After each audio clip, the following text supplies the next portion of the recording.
Sherry Coco hey Manu Kurama gospel Adebayo and what they assign abetnas ye mementi jumedi and yade bremo mementi jumedi yade free neat 100.9 FM so and it's a yade ebamakwem and ye wukuada obubu obusumi and ye wumi neda etosu edu enkron afi empino aduonu se enum na yetena ase a mementi dwumadi ade ba mi amedi ho kyea me yefrɛ me ADAKABRI Mamudu Osioma ai na senior co-character right in front of me here Magjerry Osai Ajiman medofo fe ye amanse manso this year ai nana matufo na ono nso so no watemenim hase ya enne eja ema ne si ahene na ma na kire de ye pe wo fie nti ene de wono na ebe chusu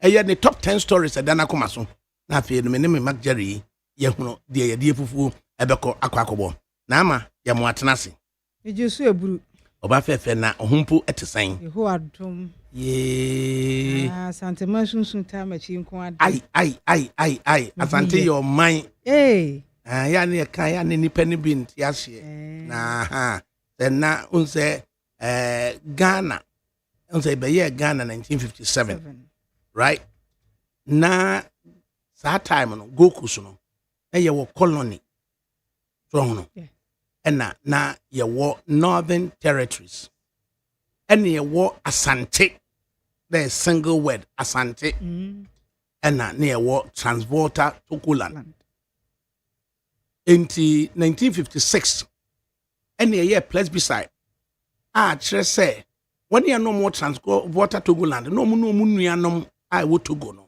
omu nyina aka kasako na Germanfo na edi wo mo so ekwa de koso akuduru ye ne ho nyina na Germanfo enu nti eba se Kwame Nkrumah CPP yetoto no na yemusa wo mo se omo pese omo ye Ghanafo anaso omo pese omo ye Togofo nti ye yekoto aba no dodo no afri middle part asogli ede ekọ ye ni hono no zabzugu tatale hono omo nyina na kan se omo pese omo ye Ghanafo na wo mo waase no ewe ene present day anwono edi free eye Ketu North George edeko deno edeko ketu saf aplao edeba keta anloga omu nyina so ka so mpeso mu yetogo fo adenam se dodo no ka se ye pese ye Ghana fo no ena ma wo mo abeka Ghana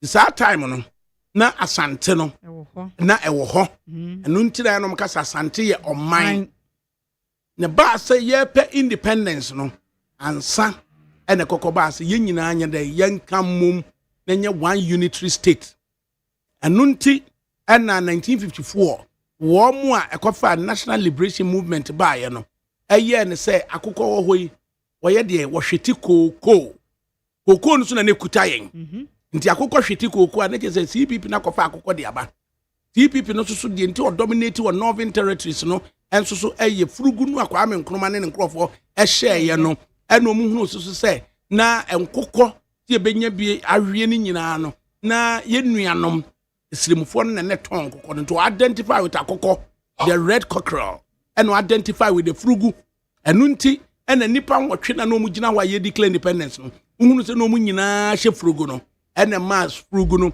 egina mu yie papa right ye ko ba say akokko no ohweti kokko is akokko no hweti kokko dia ede na de ebesia ne say yenye federation na wo bia dia onya no na sase so no won fan hwe no ho owie se kakra no ye de beba futuro mu no na federal government nso de aye adwuma na no ene ba se enye de ben enye na ye pe unitary state it unitary state no ene ko wie se ye pe ne compromise dia in 1960 yenye independence na wie na ye federalism na amaso no e de ye nko regionalism into regionalism no ene kokoba se region bia no ewo ne chairman sa ene di chichechiche mu sa ndia no obi kasa asante ye oman a enye present day so no ena asante no so no no ye oman no no wo ne provinces as a region no na wo ne provinces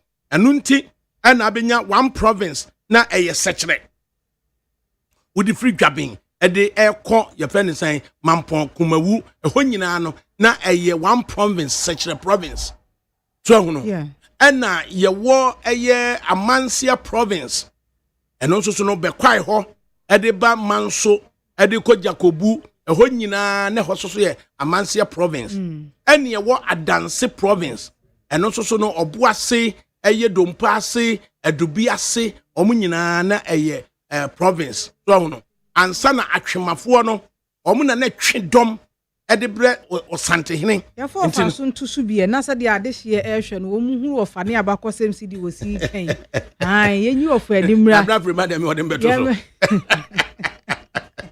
so no enti ni nyina no ekoko wie se enti na atwemafo no saa atwemafo no na etwe dom edibre osantehene enti na atwema province enso so ewo ho na fe ye de abakwa abre iti kwa abre no nso so no on se Freeman Pontene ede kokode ede ko just over 86 towns and villages na neba anda kwa abre no ansa ene ye de aba na ye de aba be wie Asante Achem inti Asante Achem no na de ko sata Amantena states no so se wo hwa uko agogo no na Amantena states no krubi kro ye friend Amantena so no a good frekutuas one old Gold Coast road a road and never different old Gold Coast road a bar BBC asokore ebesi afijase intino a kutuas one mona ba that natures a mantena phone nyina so ho ni nyina na eno so one province yede eba ansa ne eba benya bosomtwe province enti bosomtwe no so no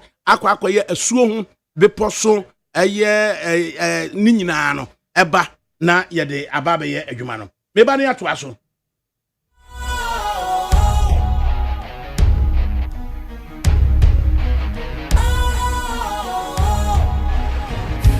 Cool, fresh and trendy with a new look. Makes you feel real good, that refreshing vibe. Satisfies you right just the way you like. Do you know? Do you know? Do you know? Ain't gotta do it alone. Specialized makes you flow. Anytime.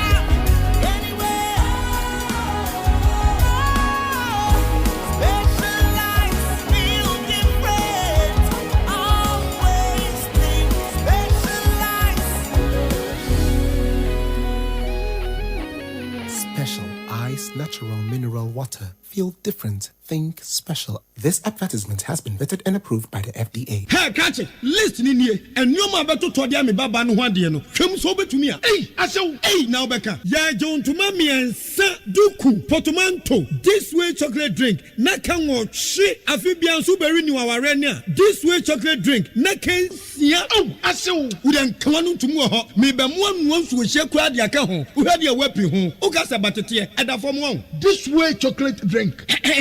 Crash up a baba worry. Aso. Ye fear said this way chocolate drink, ya sorry, no pan on the enum. Ye bishop free genome no snack. Ye nya ho ho anu ye de serve womo. Ye did we any a pebibia bogu ya de soa. This way chocolate drink in yanum. And this one what's anua. He say chire wom, koko wom, prick wom, bibia wom. Ade wo hia ni so se. This way chocolate drink. De wo hia ani so se. FDA ahwe say dwede nkratoe mo agye atum se eye. Nit 100.9 FM suni na mementi dwumadi na yede bremu mementi dwumadi yede bremu no eye Kunu Ghana na asoasen Kunu Ghana no ode eye Mr. Kill emema e distress wo mo ho na ode eboa yen Kunu Ghana no ode eye X and Y granules na no so no nkomo a wo be ma ho a akofom no ode sia no Kunu Ghana ode king tablet no so no regulate na stabilizing pressure na ode esuasne so na ode honchon capsules prostate disorder bia no so ode aboa yen na sabi e ba ne say wo ba so no menstrual disorder dia na nama na be chire ma chire ye say Kunu Ghana ode araba bazin na ode boa yen wo be free Kunu Ghana e was 024 413 9176 024 413 9176 and 020 413-9176 020-413-9176 and 027-413-9176 027-413-9176 yo my Jeremy Watanasi yeah over my oba panyin wada roma o top 10 stories my headline say me wa mampani ensem wa ha say mampani ne nsem ye mienu akran de di kind was say anti LGBTQ+ bill no ono de wo be sign do na emom se emrahye bedemfiefo edi hu nkomo wie na omobo a kire de bedru na tena yemu a ene obetumi asanye eti enum nsem no so wa hasen na eho no na wo kire Christian Council ko ne ho eja wo si wo betena akunya nsue wo ne di nkomo de na nso ehu hia so wo ba na tena yemu no mo ne be kasa ye bisa ne se no tena akunya ne so no na dama it is good ene ma te sen eti Christian Council ko enkomodie ni muo no no omo bisa na sansem ya na agya omo ka galamse hu nsem kakra ana omo bo na ba so se oh economy na no kro ese ne ho ya akono te seteto aba ya no nimpoku esis wa ye na ade ba ko ha yen anti LGBTQ no akra e wada ma na ekosen se 2024 campaign yete won ka wo so de wo nyesi obi wo ba wo besan ye bisa watwa bosumi porpori du awa kunyan so atwo hwe ne tesen na won san ene mampani so me san papa na mom se si ayi no emrahye bedemfiefo di won dwuma nyina wie na mo de beto mi table so de a me ntwentwen me ne ase me de pen be si so o ma secretary bi antwero se hwe no man fancy makati ya Debi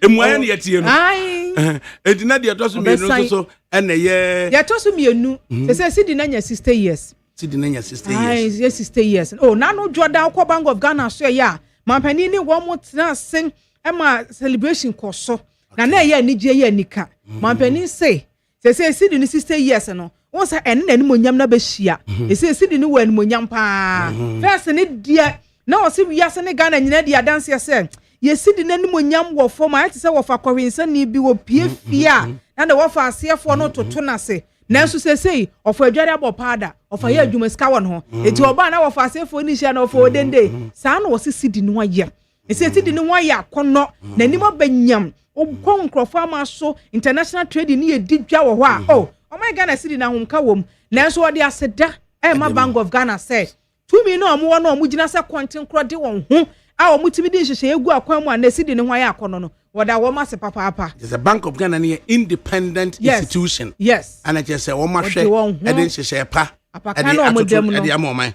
dia hin na to aso me ba cho de to aso offer say wo to abeti dim ayaw train dim ayaw dia na asie ye be kwa esu obi afirim ɛno nkwa no mpanimfoɔ sɛ se yɛ ne yɛse afe baako ntam nipa bɛ over 5,500 ne akyire ɛne yakum wɔ mo ɛyɛ hwan ya ebia asomasi bi ɔbɛntin bi kasakasa ya bɔ ɔmo ante ɔmo ase train yɛse asumwe ne asumwe ɔmo ante ɔmo ase train ɛno adɔɔso interior minister say ɔmo tena asese se yɛ no ɔmo hunu sɛ nipa binom wɔ atuo hyɛ wɔn ho a ɔmo register ayɛ ɛna ɔmo didi ewu nti sɛ sei no wɔse aban na bɔ prrrr wo atuo hyɛ wo ho na so on register ayɛ sɛ sei fabra wo ba yɛ nkyew ɔfa nkamra ne kyerɛ sɛ yɛhu sɛ tu a wo register ayɛ hyɛ wo ho a emra ne sɛ yɛ nkyew ne yɛmfa wo fa mmra kwan so ansa na so twe wo no nsa aka na so interior minister sɛ de dabi aban ne sɛ me yɛ nkyew obi a ɛsɛ amnesty emra ne wɔ hɔ de nso yɛ de emra na to ne yɛse obi amfi ni pem ɛmfa tuo ne mmra na de tuo ne ba empanifo be kyerɛ tuo ne de na ade yɛ de nti na to obi a mepo adwuma a morning show ni ade metena yɛ yi mepo odum yɛ nu enti me de to me kam nam de abɔ me ho ban wo kyerɛ no assist into compliance ni a kyerɛ no register ne kama na wo call be ne kyerɛ the purpose for which a person kuta tuo no ne papa mu di a na ya boa o ɛnyɛ ne papa mu easy sɛ wobetumi register tuo ɛwɔ my we say mu ɔfɛ na from kra etuo ne kra ne yɛ hwɛ wo a wo gyina hɔ yi ne adwuma a wo yɛ ne a wo sɛ da bi tuo de so kyɛn Usa pesa no nyase etuo no eye ketua nko na kyese so etuo bu e ketua enso samoni edie no ese no kra mfa no 0.22 no enti anu so bu sam no interior minister de aba o se we no enhyehyɛ da ho se bre no so pa na mfa de ma ne e kyode a ene oboa enti ama amnesty no wanhwɛ ama amnesty na anya adwuma ama ya assist into compliance na amnesty ni twam ni yansa count dia e de na kyese ni obi na kuma ntwio ono ankasa na de sabia ku ni ti e dia kyerɛ ba ko amede to aso bio kisi ageben odwini hu kure mu okọ law school no aben onya first class wo say no kwese ye ko school no omo ma bin no ana ye omo ye nneema bi ofa wo nti ase sukuu no waben na ben na waben no and be a bekan man trim abro so but practically all transfer unim dia e aba practical operational arena no ya na honia greek no because you over special prosecutor wa ha saying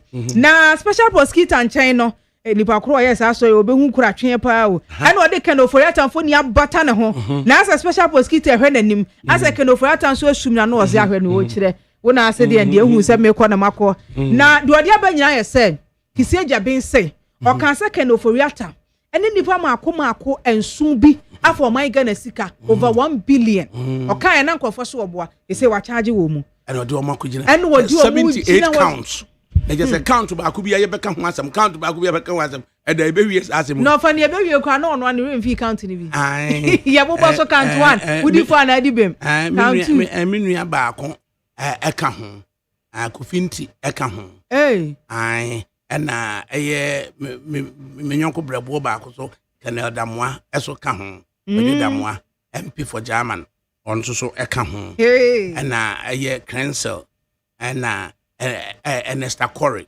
Ernesta Corey. Ernesta Corey sata na nua ba Ernestina Corey. No kukumase guess. Inti just said no mo tesa no APC ya. Onso so ka ho bi. Ye na ya kuntunkurunku. Ya charge wo mu nyina fa de asem na wie no. De wo mu an say ne lawyer ne say wa anticipate say charges we beba. Davis. Also wa anticipate say charges we beba. Inti no ho na wa ye wa ho bo nti nya de wa ho abi asa na wo ka. Oh ni say wa boa ne ho yie. Ese so kwasa na no. Eye special cathedral no. Mampanyine say ya mu ankasa na mope na momye kokoye audit. Na audit na chire no. Na audit in the wa you auditor. Na wa ye no de abro. Na we de forensic auditing no.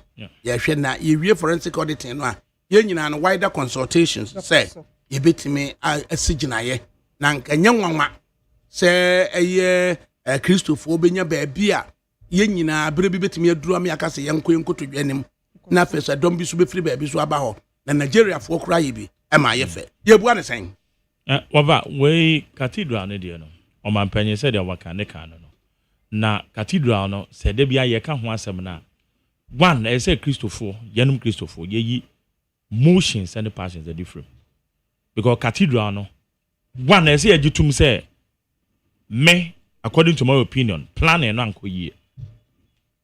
2 sighting of the cathedral no ye ma me joy say betena ha ya na ye bisa no say ade no the cathedral ne ko because you say ho no ye congested area parliament house or AICC ho stadium na ehye he e betima ba say emu mienu kra no mpo say AICC conference ko so ho na parliament for ye adwuma na omampanyin kokan state of the nation's address our parliament saa mienu we nko abeji eho nyina afa na ye fa say cathedral ho so ye nya your friends say Romans of opinion na ono so free room no ba besra ya na ye go ya na ba traffic na be si de na irregulating it na sighting no so no na amafo become wasem including myself say yes sighting or baby because say timika say baby ye prime area baby no anyakopon boy na ye prime area baby no no ye wo mia bi wo ho no kra na ye say emusie esu ene ye ho nyina da ne prime area itina ka site no ne ade no aboa eno na ma kasa ne ye tenten e wo ho so ho eno kasa ne ye tenten itina me said the previous government no na etisa ko tie dia Ghana fo no kanibi na enoma 1 or 2 bi wo ko eno na ma site no 1 site no is improper 1 according to some people because site no baby e wo no wo mu susu se e ko baby foforo bi kra eno no wo ko ho kra sebe wo kwa utumi se baby a wo ko no well demarcated area bia enye too congested so na etesa wo ko wo na wunya ko site no ena 2 eye nipa ni bi se cathedral na kasa ni sie no said ya normal ko na ased ya shedam plan am forecast because sabi anya dan kra ba ko bi ni ba be sie wo eye huge edifice and ba be sie ho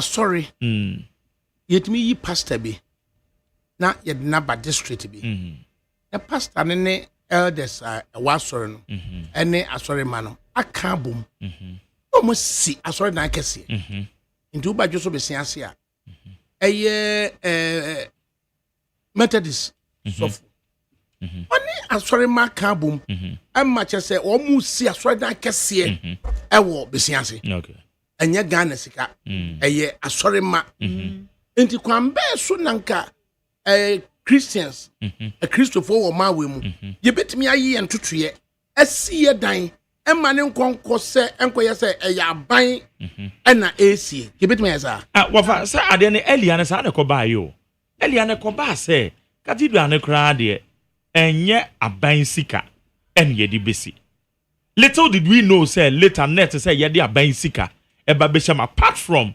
asase de say ya ban dia it here dia aban sika kura ko because ye to asase na I can still ya ban sika but then I'm say no ye asase ye landed property na aban ne de ba be gura mu nti no nananka aban ne contribution na ye pekwa ye be fa so a ye betimi mobilize funds ye betimi de si edify cathedral the body be no say basic cathedral no ti adeni na musa na name na nama ye betimi asusu say Christian Service of Ghana Christian Council of Ghana omo betimi ahwe am sorry obia de no contribution beba ami yes bibi de ahye nyame ani monyam ofa wo ye mampanin na wunya setiri mopo yi a bibi anchechire wo se na fa ho nchireye no egu omamu ni nyina so na nka bese akɔwie omamu ni sikasem we na nka simple mathematics mampanin me na me kon do wo mani so ade hunu mu se akisofo ye wo omamu yi ye nhede ni hia dan kase bi enti me de edo me kon se enya bi a eye enti sika me personally say mampanin me pesa me de buani this is a seed money from me mampanin ma so ye me seed money nie enti Christian Council momra na Christian Council ba nya omon ko a baba ye wone Orthodox churches ne so hia mu akuakuo bi wo ho a omu nyina ye omadwuma se de se ne fata ewo ha sei aye mra na gi won nyina tu no afre wo mu nyina aba this is your seed money wa kire wo mu se omon hwa ni ahemfo nkasa na wo de wo se entoboa bi na oman no ede ntoboa beba wo se atia COVID-19 sie papa hwede ye ya mpagye omamu ni sika kase bia o yenya ankrankran mranimfo private legal practitioners etimi pagye bia 1 million Ghana cedis ye de ko yenya ankrankran kro mo di won ho omadwuma mo pagye sika no mo de ko enti wei no enkana sa Christian Council ne Orthodox churches eku ahodo no wugyae ma wo mu a omo be hwe ama ye regi sika to foto nim na wo sika na abeto sa foto nim ahoɔden a there you can start developing because unhunu oba sabi na madam nam kai wo sekete ana se wo kono Mr. K na di renchen of ade ko fa enti nka ye hu sika no wo account ni mu a omeninta na omeninta ewo nkwanza na omeninta won kwanza no so odwodwo a ene ye do ba no ho emma one ne papa no a o ye dunsini no omo hwewo de eduro no kan na wadwodwo no na sa kokko fact sabiaku utadua omeninta se ede no aye ho ahoboa oba wo kan ho fa ye de eduro ni kan wa na be man mesi awuro aye no wurenchen no wanya ba bia mfa nhye sa da no a wo benu ho se de eduro ni kan wo omeninta no etu we ya wo ba abo aho ni bi no na oba ne san opreko ye wodan wo ho preko ye wodan ho patosu wada me ne e hye ase awuro na ntini kasa kire na wa ha mu bodo kongongom no a if you offer can one no mikusu ti esa se mampani wo your campaign no wo se one try apre se wo be di o my Ghana kunya so mpem bebre na wunya na twede mpo nyankopon adama wo bi ekwan kese ma wo ka Ghana ade hye akoma with over 1 million votes ma we ne ye enti hunu se erade masidanie na wo twa nwom a ofa abon no ye ne metu wa na mo va ma eni se ko man sika enti we a simple thing if indeed se wo so wo da nyame ase se wo pese wo si bibi kasi hia dan kasi sei e de nyame ase a akisofo e wo man Ghana mu ofa wo de 120 ye hwehwe anim give ye wo happen ti kenye enti no na akoba se Pentecost fo to we God da me Pentecost fo o musika na da oni ntimi ni na je se Pentecost fo na me nim se na no prison pa wo masi che ba ya kan wo mu ja no eja no ye kan no no mo de kosisi prison no o ma yi sika ni bi sika na etu akosisi Yesu beba na Yesu ba CD notes no de yeden on fine I CD notes na mo de to what Yesu the CD notes enti ye bo Pentecost fo ja ne so o mo de ayeden akosisi prison no enti nsori ni bi wo ho no mo a sika wo ho o mo ebetimi na oman ma no anigie mu no ye ya ade a enti ni nyina ko wie se ense se oman no eji no ma bebre ta ne ne ase debi ofa me kura ma campaign se ekwan kura ye yie de enti a oman ne ye bre ye se aban no agia ta na ni ase dedo ye wo ankrankra bi ohunu se na mfim odu a obetimi ayi kwan ni bi but bureaucratic constraints e wo ho nti no obi anya kwan ni bi aban ne de media to ho a eye kwawi ekwan a efiri enkoko efuro bepo no ko kwawu no say private person dey kwan no first nya Ghana ban dey kwan no in fact ni nya my independence mo kura a private person no a business person and na oyi kwan no no philanthropist oyi kwan no sapon there be ya sapon there ya sapon there na we kwesi hu no dey ba ya pen say eh twinira ase so hu but ya different kokko bombing ni nyina private person and the yi sa kwan no and they ubetimi akwa kwan de kwan na bra champion yi ubetimi asanya kwan afri abetifi awuram e de akwa agogo ofa hwade won say ye wo bibi wo enhyehyem say corporate social responsibilities o my Ghana ofa me no trasese awia yi na ye enko records mu kra na off head me no betimi abo over 30 road contractors in Ghana over 30 well-known ones a o my aban no akwan ahodo etua wo moka into as their corporate social responsibility of me be say no mo committee apam ho say enfie mienu ana enfie num bia no yesi kuro we kwan mo so sika na manya afiri aban mu ne fa so no mo fa bi nya tinka wo mo nye yete Ghana hai kasajan eye adwuma sumoman no jisikasa kwan be na kasajan ye ya ye be kasa kwan we de ye kwa kasajan ni kuro mu a oyi kwan we e ma akwa they want to do it they want to say okay apia kasajan ofiri manso eye ekani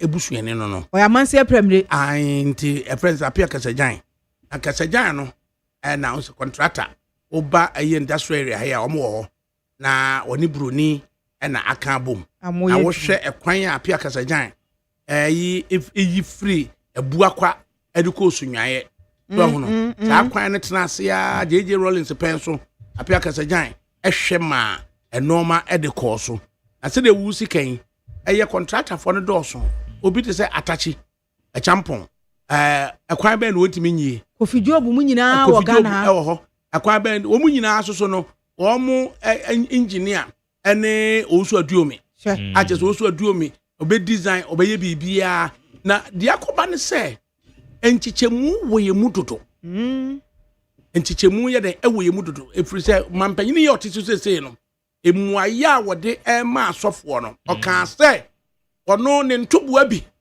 ɛna yɛde si ɛyɛ Ringway Estates Assemblies of God so ahono ne ntoboa wɔ mu bi obi de sɛ Dr. Kwabenadofoɔ ne ntoboa wɔ mu bi ɛna esi Roman Ridge Assemblies of God atitru bebrebe sika wɔ mu bi ɛyɛ kwamsiaw ɛyɛ Zoom Lion teshinwa ni sika wɔ mu bi yɛde asi Pentecost Church wokɔ ɛyɛ Coco Beach wɔn mo ɛno so onunwa hɔ no ne maame mpodin ɛna da asɔre no so a ɔde si yɛ me maame a wafiri mu Labianca sika wɔ mu bi ɛna asi Pentecost wɔ Tema one of the churches and ne maame kɔɔ no so kɔɔ hɔ enti nipa asisi ayɛ bi ɛde ama nsɔre no but ya yamubodini saa was nipa no bebre so pɛ ade ɔbɛyɛ a was mampanyini ne saa ka sɛ ɛna ɔno watimi ɛne ne yere ka bo mu asisi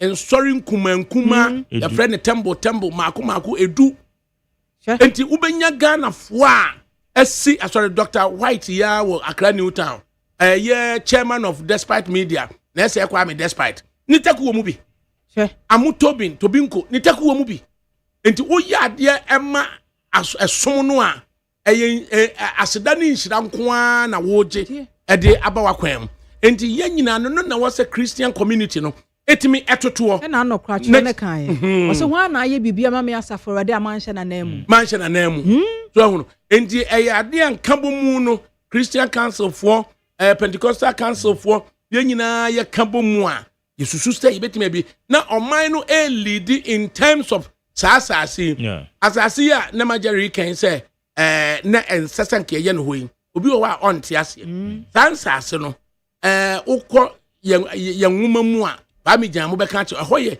European residential areas sana na ye fresh sansase no European residential areas enti ya no na osufuo no yagege sansase ni free wo mo ho the European residential areas no na ebreda so a lease no timi wuo anunti ena mia bebrebe obozo osufo no e the red akotworo ho say klemu so mo ba beji so the purpose for which European residential areas no ye no tenei ebra ne san remainder persons no omo wen so hunu enti majari bi okase mfanko ba bia na nu me be so ne ko ekuroi eye ave heavy so ave heavy na bi so have we heavy okay ave AVE dash XEVI ave ave wakachi nof so uduro eye pen san akachi no afa ne bonkum so na wo wani akire George kwan so uduro eye ARS papa sofwe eni kulom tojawu udu tojawu na wasan afa ne bonkum so wonnam aburofuo mu saa na de akwa kopie eye ave heavy onom eye kwantempo a every day no etwa mo George ebesna ko ho ho na saa ekwan na o hwese traffic car na wo from motorway runabout ekokosi pram junction we say what you say now you human can idea say there any but means abayare just a stress nko a so traffic car e wo honom ka ade abesi say sasa na me nam so a kosi se me duru adan twam wo saglemi twam wo dawu na ukokɔhwɛ dawa I'm sorry dawa kohwɛ asase dawa flat I'm just enti senka Central University the ya o menso tabel so for panyine me chia ba bia wo bia okosi Central University no ewo Miecho MIOTSO Miecho wo mo ne pram for ebohye e de na asie aye chado ha ya chire honom kwa trade fair ha o enna wo gi asase asi university o manso wa asase hunti enna yes delay university no enna odi free honom a mugusu twen manso a asase no free so no de ko Miecho ɛna okosi Central University ɛna Community 25 wɔ hɔ ɛna Pram ɛwɔ hɔ ɛna ɛyɛ ɛwɔ hɔ na akɔkɔhwɛ shops any industrial development ɛkɔ so hɔ ɛno na yɛyɛ kwan na amakasa dɔɔso hɔ enti sɛ wotimi toa so ɛna de Olympic Stadium ne kɔ Pram ɛna wode ɛyɛ National Cathedral ɛkɔ hɔ wodi yɛ de wodi bie ɔman no mu so na concentrate bibia in the Central Business District within that context ɛna Majari ɛde ka sɛ asase no yɛde kɔ baabi foforo ɛna aba no mamenkenkan fa ma no no mbɛka a whole journalist like Majari who don't have any fact. The government was clear that the state will provide land and a seed capital. So why are you saying the government said it only provided land? And read and get your facts right before you come out to speak. No. Because while we are tasked to say, Answer Major Rebecca Sarah. This was on a minute. Bakus in the way. I know I'm going to cry and say any facts. Now, what's the one so? Major, do you say? No, some of us we have to educate them. That is not the fact. That is not the fact. Obisu wa no mo wa wi ata so say da bia no obejeje obeso mene na wo de na obeka na ye news ono ne de na obeka na ye news enko no wo ka na ye news anko obebi foforo ko ka no on say wo platform na wo ka no ene ono ba be use wo etidura bia no wa tactical umfie no so hono yansia sesen or say had it not been the personalization by former President Akufo-Addo, the building of the cathedral would have had the support of the state. And or they buy a new nation. Also, so Neat FM is now against everything MPP and everything MPP government did. Now, national problem aside, always MPP. And what they can say. And Kwadwo Amedome was the greatest radio afternoon show host and the educator is back on the airways. We really miss you last Monday. How's your teeth? Meseno, I feel me the bodum. Dr. Jaba, and we great crack, and now says, hey, ADAKABRI. Na yenya would minisheka. Na yansiana subim, and was of ADAKABRI. Why do people sometimes refer Amwati Jachi of the Continental Road or the whole Busumtrin as a man's here? I say Busumtrino a separate province. And Busumtrino has never been part of Amansia. Busumtrino rather no ne a year trade any tredemo and an axis no ewo. It's not Busumtriko now. Unya some hono kokota no beko a year trade and nas or beko trade. Intino a name na Busumtrino etime agina on its own. Or the Busumtrino and also so agina brane. To the one now. The constituency near a jusu drabbing bosom train. So, and a bosom train at 10 home, and a baby year a jusu drabbing, and a drabbing so at 10 home, and there's a space no yadiana into bosom train, Ujina honum, and then sass no so a dorsum, or bosom train would drew continentia. Was a continency near a mansiano and a bush here. So, no, na continency no, would you realm abono, Yamiani, na encruma, come a year 12 or noa. A trend soon who was no, a wonyina with the qua edukudru brofredo. Na a year I'm wanting judge na a war a year Japas, mighty Japas. And I'm wanting also tomb for na chia me for no a year Makuma could do me no. And Omunina na chia me no a year in Suasipuku Ajman. It in Suasipuku Ajmano or a year a doom and a year into 1 a year a chiami do me no on a year penny a womb. Na shame amwatin and a free jache and it is a chromie no jache and a pramso. The Methodist for Cracker Hospital crowd honum and a school no so there honum Master Bankro flew Puka and the Hono Cocoye a year headmaster. I just said no jache. The jache no coye me no.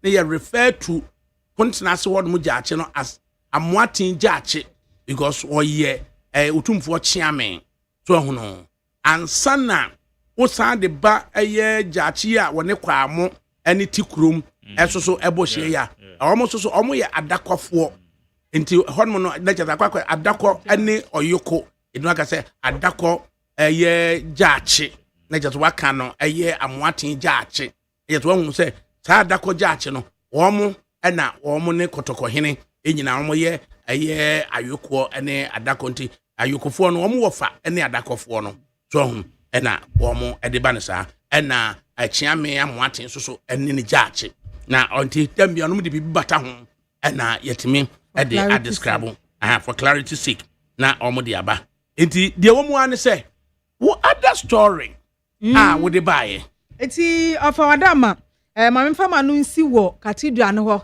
ame kadi akɔ wie sɛ mampani we na yɛ wo personal decision nti nka wo sɛ bɛboa maamu ni nyina na mfa wo sɛ wo na wo si gyina yɛ sɛ wo pɛ national cathedral no na wo sɛ wo ne nsɔre kuo no ka bom na wo de saa susua no tu wo manim na wa kyerɛ wo sɛ wo de wa plan sɛ wo de manyame ni sɛ te sɛ yɛ kɔbɔ afɔde ɔfa atena sɛ afomu ni nyina na wa plan sɛ oh ɛne afi nyame ayɛ ade nti 5,000 na wabɔ so mpa ya na wokɔ aso de ma na de akwakotum nti ga wo mampani ka wo die ne wo seed money ne na ne nyame akasa na ne mpanifo ne kasa na oma bie foto na mu nyina mu diska ne gum de obi abenya bia na wode ba of which enkan so ne kwa be fi omu pema ye no dodo because for anima pema for ye wo ha say Ghana ha say ye yi sika ye yi ankasa me ho ba yen onwo anka omu nyina ekon be do na omo yi sika na emom ye hu sika ne bebia aduru a ye hu se ye de hye bibia se a eye yi a ansa na nke ahyase ne etu anamon na second part ne of asase asem no na eni se bebia kire so se de mark ka no ene ye kobutuo oman ha ke benya baabi bebre na ebeye ohini bi wo ho a asase nkwa ne bo den dodo ofa na ka ebeye ohini bi kra wo ho a se ya ba me ho me yi asase yantam at the moment so abeduru ho pe Ehobie. That time na Kwame Nkrumah eche eye asantemu ema Eronofuriata na oye local government minister. Intina asante no be Western Asante. Na Western Asante ne ba na chese school so epese de ko. In fact ukọ eye Ahafo region and that's called Bono Ahafo regional. The first school a wonya 6th form e honom. A Chirinsia secondary school. A Chirinsia school. Yari. Hey, Kanda Pavignon. A balado man. Na, sad time on. A cry a friend Bichim. Na Bichim hine. And they Bichim him a Trinco, or ye, or hine papa will Bichim. And enough for Suja Boko, you know, or him and ye, or Hinia. Bichiman yina techri o makwa yama na ye fefe na hima fefe nyame nsura papa na bechem en original na fosu gi abo uduru bechem a abro saikese etoaso nan ewo bonkum so ofri kumase na ebesena kwa bend mu on sa bon se traffic light cross wa hinifi abobo ano ho no na chese station all right sa time no se ye pese di school ko na ahemfuwe yakotu yesa de abama me say ansa yesa abama me say ansa oh omojeju an ma yesa abama me say no na fosu gi abo so asase bi na da mo mefa na mo fancy school no yeah na yesu atwa ne akosi school no omoti wo mani no ne school so ahodo nyina akwa akosi bichem ho bia ye kese ho na bia ye kese no nti dru ba bi ono ma nananom the idea cross bibi ba na sase so no na ne gye ho ebeba enye asase asem na emum no say ya enye sikasem say ya sa ade no beba ho no ebe kwa no ede obepio eti nananom bi ho no a omo ye prepared say omo de asase bema is a major can say yemfa nko ba before ya wo ba bi bebrebe yes enkra ha uka say we new Accra ehe na be new Accra wo be new Accra different ede akotwam eye dodowa ede agomeda ede akosi dodo wa hye so ubenya asase ya da ho no mo a osi new Accra bia betimi di new Accra akono no said ye beka new Kumase na eye from ejoso ede enam dwaben ede eba kononwo ede akwa asuo ho atwa ho kenko no new Kumase no the new Accra no eye asase a ubenya de akododo wa side ho ede akọ eye agomeda nene mechiaw na ubonse asase ya dawa ya de fro be pon kura de akọ late no eho nyina asase ni susane de ba sa uwram de ba shy hills ha say de ba echese asase de da ye afianya ni nyina new Accra a ubetimi de aye and into se major ka say ke betimi a reconsider na ya restore urban regeneration and crime baby asase we da no na ya kwakọ bibi fofora ebemma enkrakura no ayedan atre na congestion a ewo eye enkrakurum ase no na timi afiri eye enkrakurum ase afi se wanu asidi na move na na say busa say ya no no me wo koma kakra bi o se adakabre na wo ye wo da ben imagine ye wo mi da ben the source here one da be ni day born ope you me kwabena you me right nana ma mi ti ya kan wie nyina nsese ne mampani say obe reconsider obe kra penny for audit na o maye no o mawie na ye pagya de ba na kese mu na ye ma external auditors nso be hwem se bibia ye kama ansa na wa reconsider ene ye mesre no say se eba na nim na odi emu nkomo a ne ye kan so akora o ma bi mfa na so na on consider sa na ema no e ma ye mfiti preko pensa nkopo ye sin bio na mogya ba akona ye pa ya tafri mu kura mpo ama space na se ne mfifi sa ba akono se de yesi forso ye ho e ma ye se ne tu preko pe no ofa ye ti hunu ye dwojo ye no so a ye dije no ma ho bebre so a etimi so ko ha ko wie se ene wudu la Côte d'Ivoire eye ekuro yam sukuro eye Brasilica na St Peters no a fofo esisi hono no ena ma yam sukuro aye yam sukuro ne so nka kuro na nya yibia sa na nya yibia sa so hono esoso no eye Felix Evomani eye fofo sa hono wo si esi ye no na sa wo di free Abidjan na wo de koho so yam sukuro no a na hunu ekwan na duro na mane na fe wo de ko border no so a enti yenhwe o kan say Nigeria so SCB at a cost of $4 million US. Into which ye de na 400 million year na just akoye bibibia na e wo no. So do ni nyina mpanifo consider ya nyindwene ho we de mampani ma wonkwa wo nsi gina ye no. E ma ne watena ye mfo nkwa nsi gina ye no. Sa wodwene wo ko achi na hu se e hu hia se ampa. Ye nto National Cathedral ne so de am. Mbasa Christian Council ko ni nyina mmere mu bi. Na wo mu nyina nkyere wo madwen na mampani edru ayi adidi anse to de bia obi anso didi bio aha nti se edru adwendwen na mo obi anso madwene bi moa aha na e ba de bia ne afa megu mampani nko aso biemu na obi ankyere adwo mo so mampani fo madama mo ko edi ye kan ye fa maso muntie bi na ensi menyi ni se ebe ya asem tentene ko wie se ka asori bia no de obi e ka bia no yenso eso asa adwene na obi asore dem ya de ne sa na ya de akobia district ya de ne sa na ya de akobia area ya de ne sa na ya de akobia region ya de ne sa na bia de akwakodu diocese ya de ne sa na bia akwakodu mpanifo nanim afi ya timi crystallize voices because ya kasi ya pe Christian voices are betimi de free from e de abasoro chese ye benya obia adwene a ye betimi ama na crystallize be ye genuine so be ye genuine na obia de akomapa no kwasem e de ya de no why unia so betimi asi aso dan so de ama eye community bia no asibi yes and omunsi no dodo Canada Japan ni aba berry ono wasi aye asorodan Methodist asorodan wa asene dompem udu onu ma asorodan kakraka na wasidi ama Methodist church wa asene dompem so dan dosunsu boni da na dosu asem na ye kan say boni de se ye share ma me yem kra na ya boni ye fo suro nya me kra bie wa bra me dofo ye share ma me yem no na ya de boni ye fo twiro ne kan waka enti no wo share ma me yem na ye gina no so ne ya tumu nkyene ai me ntumu nkyene ko wie se boni ena etwa owuo sususu obi abewu enti boni na ewu oya papa abewu oya boni abewu di boni na ewu no fa ne kakrai aboni fo ne do so dodo em say oya papa ye nkai wo oya boni an ye de kai wo for wakasem oya the classical definition of news eya boni obi aya wo de sie na wakwa yi afri kokwa no mo dia ba bon and every news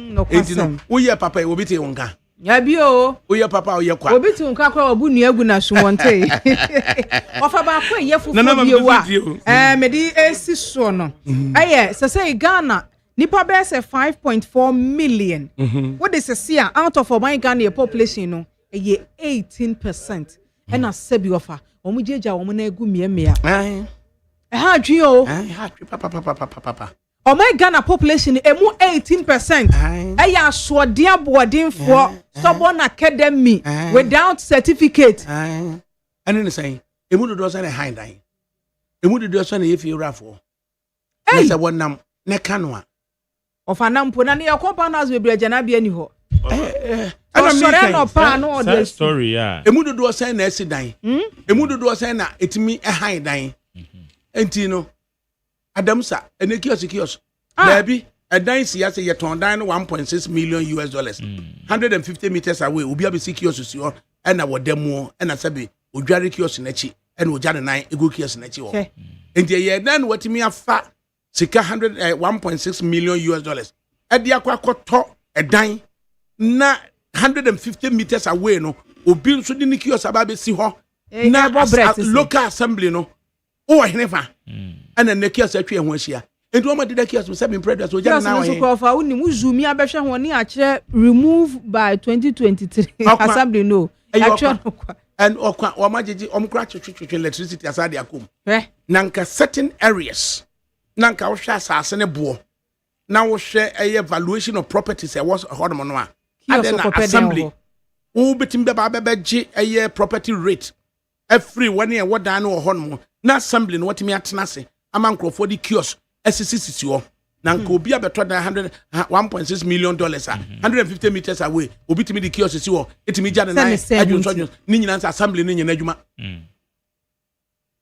assembly wotu wano no assembly dudu se na watimi ama efiewura for grant ewo no ma mi no ho sa assembly na ma grant se akoko si toilet efasi fie ho why assembly na ma grant se fa bodan no so foforo if you say a dan no chance na boso no I was at a point assembly ni person or urban regeneration no see wa or assembly ni timi yi fie wura for be 200 e ka se bia modan no so awe na akene dodo eti bia mo yi sika sei eti utimi kokof assembly ni timi fa wo mo ye nchense a wo mo susu etua bia rate kura de ma assembly no aka so okay mo ma ye discount na mo nye ne se na mo mfa nchense no and supply emfa operators nka ho emi enkobo edan be 100 so was amantem ha assembly ben tisika gigi ye nyina assembly timi ma grant assembly timi nka se efie be se 100 wa ha yetimi ye pese ye ma wa ya assembly in the grant rom ko fa ne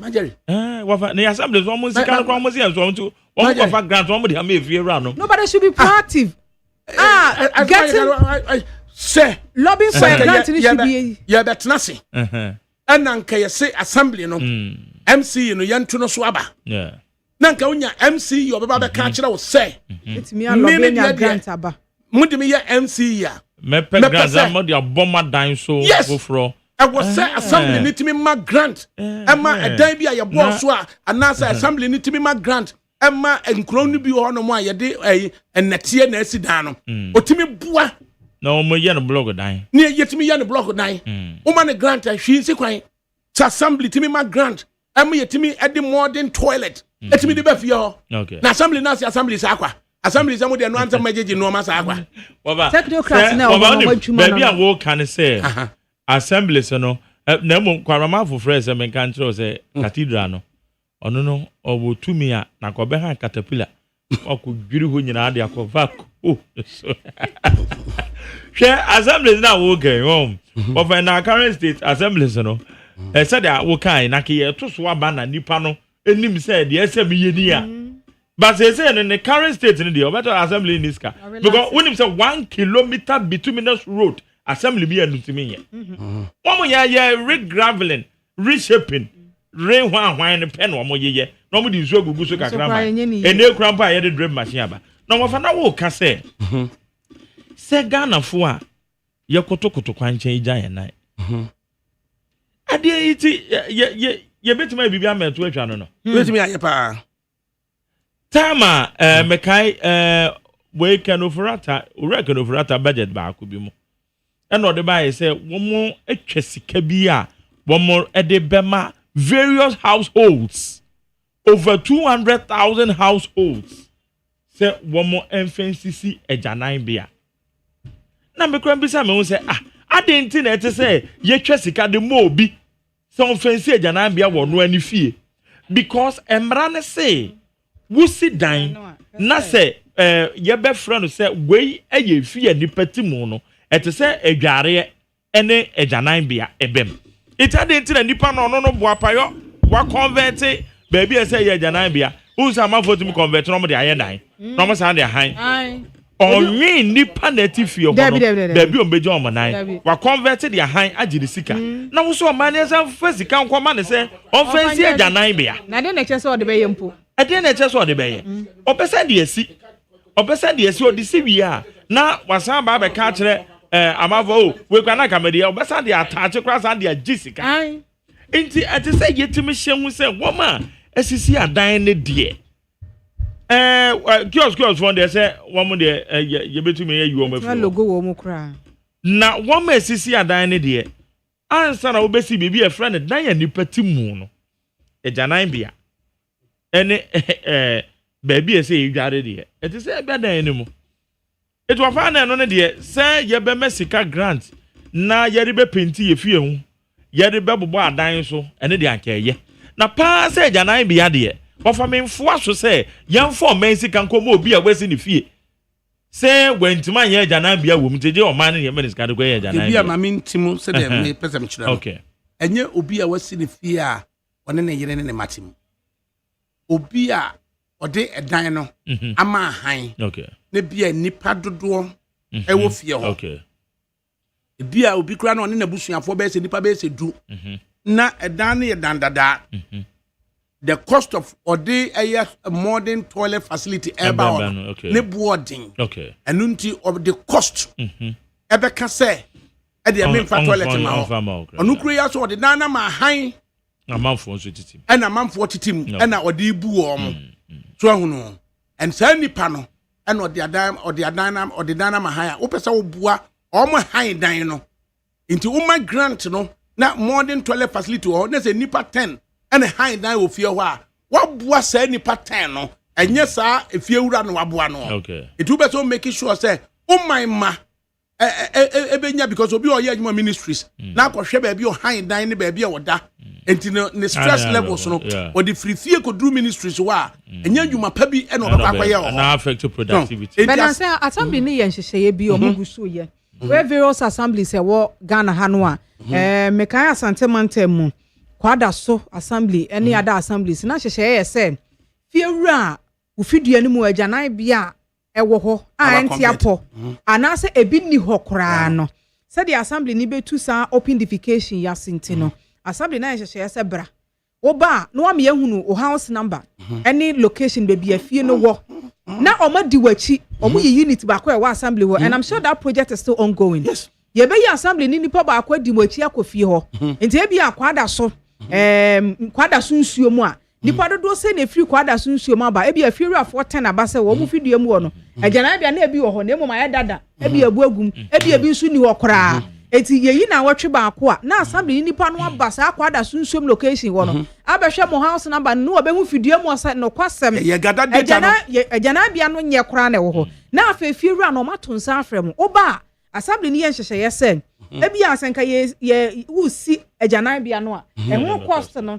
eye bia 3000 Ghana cedis na assembly ni say ye ba be ya amount e bia betua 700 cedis grant no bia no abafom grant no bia no location wo fie ni mu a ha na ususu say agyanan bia no kwa e beboa ma fidua no mu asetena na ye den akoyie na na ma de wo na omo be ye ne kama amount at a cost of very less lesser cost grant no no grant na make the better make okay ya think na say my World Bank board over $40 million about say assembly bin fan amwa ni yentimi fa modern toilet facilities mum yan hwese say $40 million no toilet facilities say toilet facilities say enti ni nyina ko wie say ya krachefo a ye na esia say akoko suku yi ni ade no ye suban bia no emwa eko wie say suban ni bi ho no mo a ke improve no a ya beboa papa because wanya baby papa enya wonan a agyanan no emu 10% pe na be firo yam aba. But we should understand say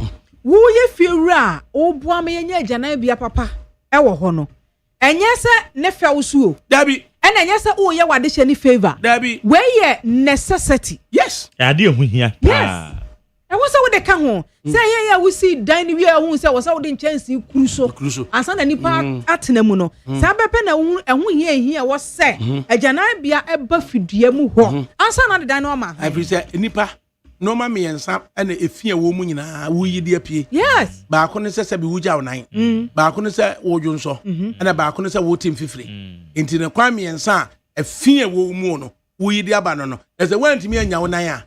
And you say kutu no fa na say 3 days kwa na wonko bia wan hwede wo ye o chale wuti nyina paiwo e wo de bia e ma de average 5 days na ma kwa janai so 5 days bia every 5 days e ma ntan kwa janai so se mema enye nne ma ya oba the titru say oba etu kwan no kokosra kanchema okosra ne kanchema e hono otibi se dem 5 days. 5 days. Ofere.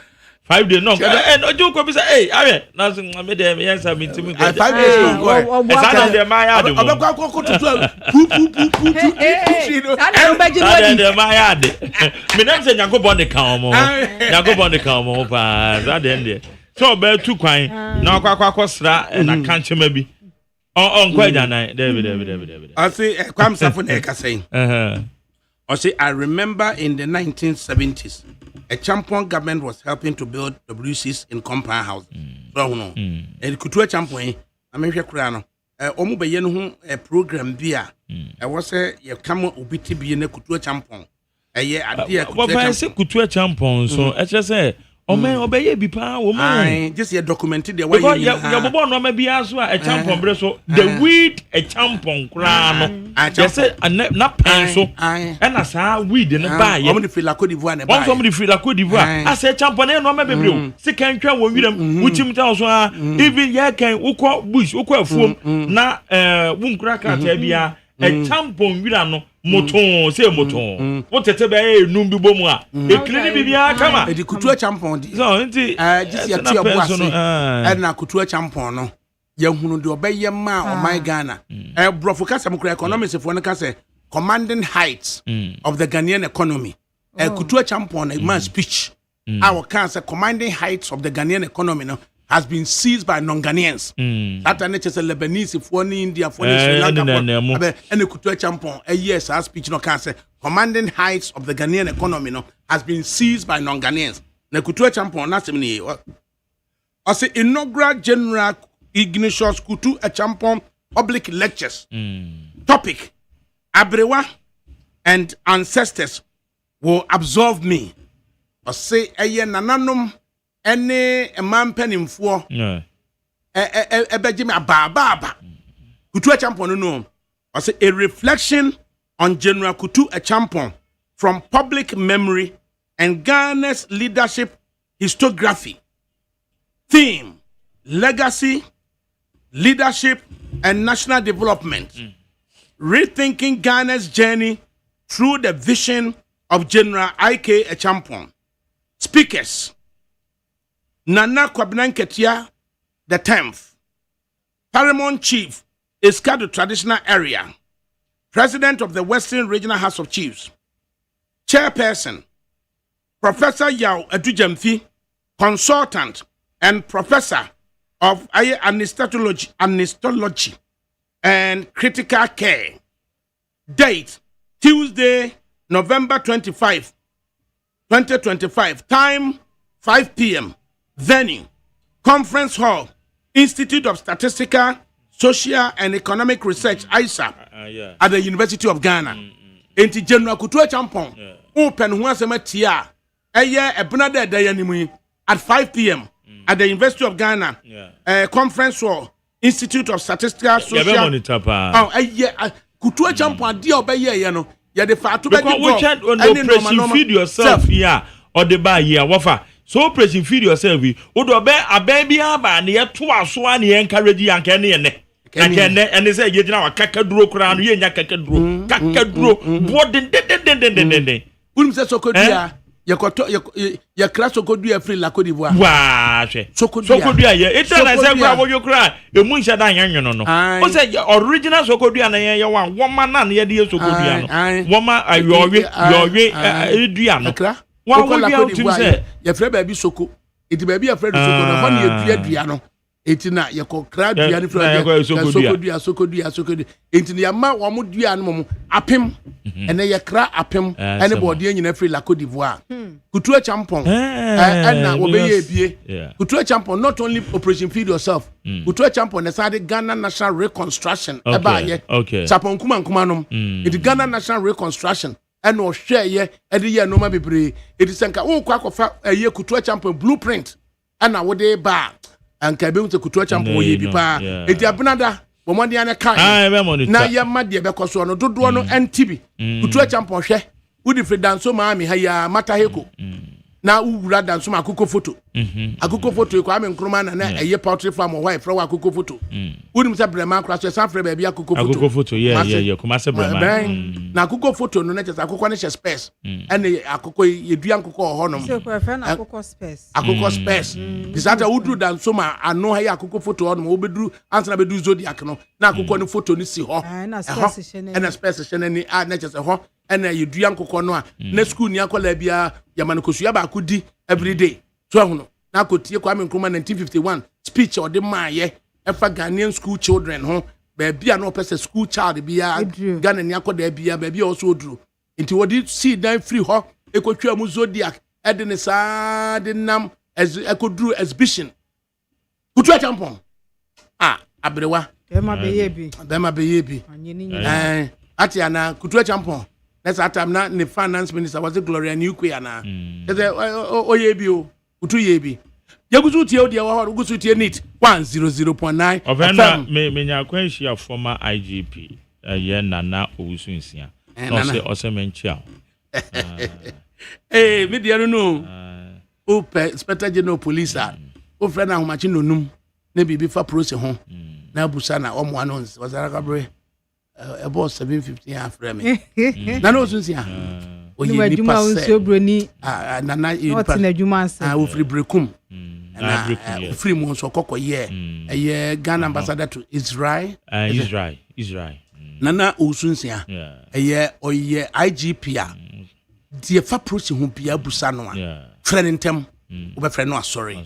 Nana muachi o. ADAKABRI yeburu. Nana no pa what to say.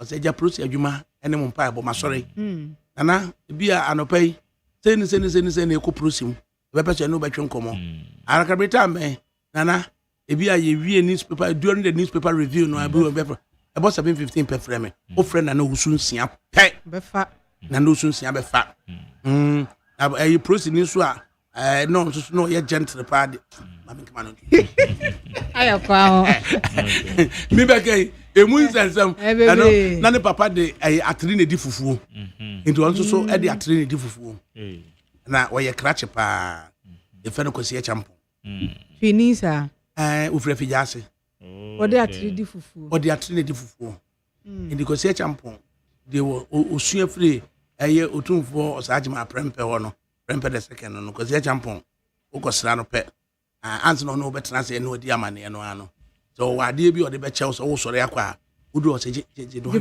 wa hwa no bi abetwa no kwasem atiama brase no obi ameto so ai ne papa ne kire no so de ye aka ode bo ne bra se be ye no na kire se afi no bi di amane wa hwa na obi aba na bibia ba betwa obi aba betwa mu udu on ma minia je ni entrance edu oji endi obibi be ba betware mo no odi ka wa na meka se probi amane mu nya ni na bibia be mu so ofo na se no ano no aya ka ska nyina bo in fact approach for characters pa cause ya jampon na obuni paso so atikwasi kwa tia jampon obuni papa wo ye prosi ni no ba se nipa dodo no aya ye ka wo mo abakosem te se de wo kan no ya na omo te nipa ya ase omo nim nipa ye ofa unim nipa ya no matter we sika no we abenya na ye nkai wo saa o ye good ni nyina no ye onim nipa ye na no na ma nipa wo ye loyal to nipa na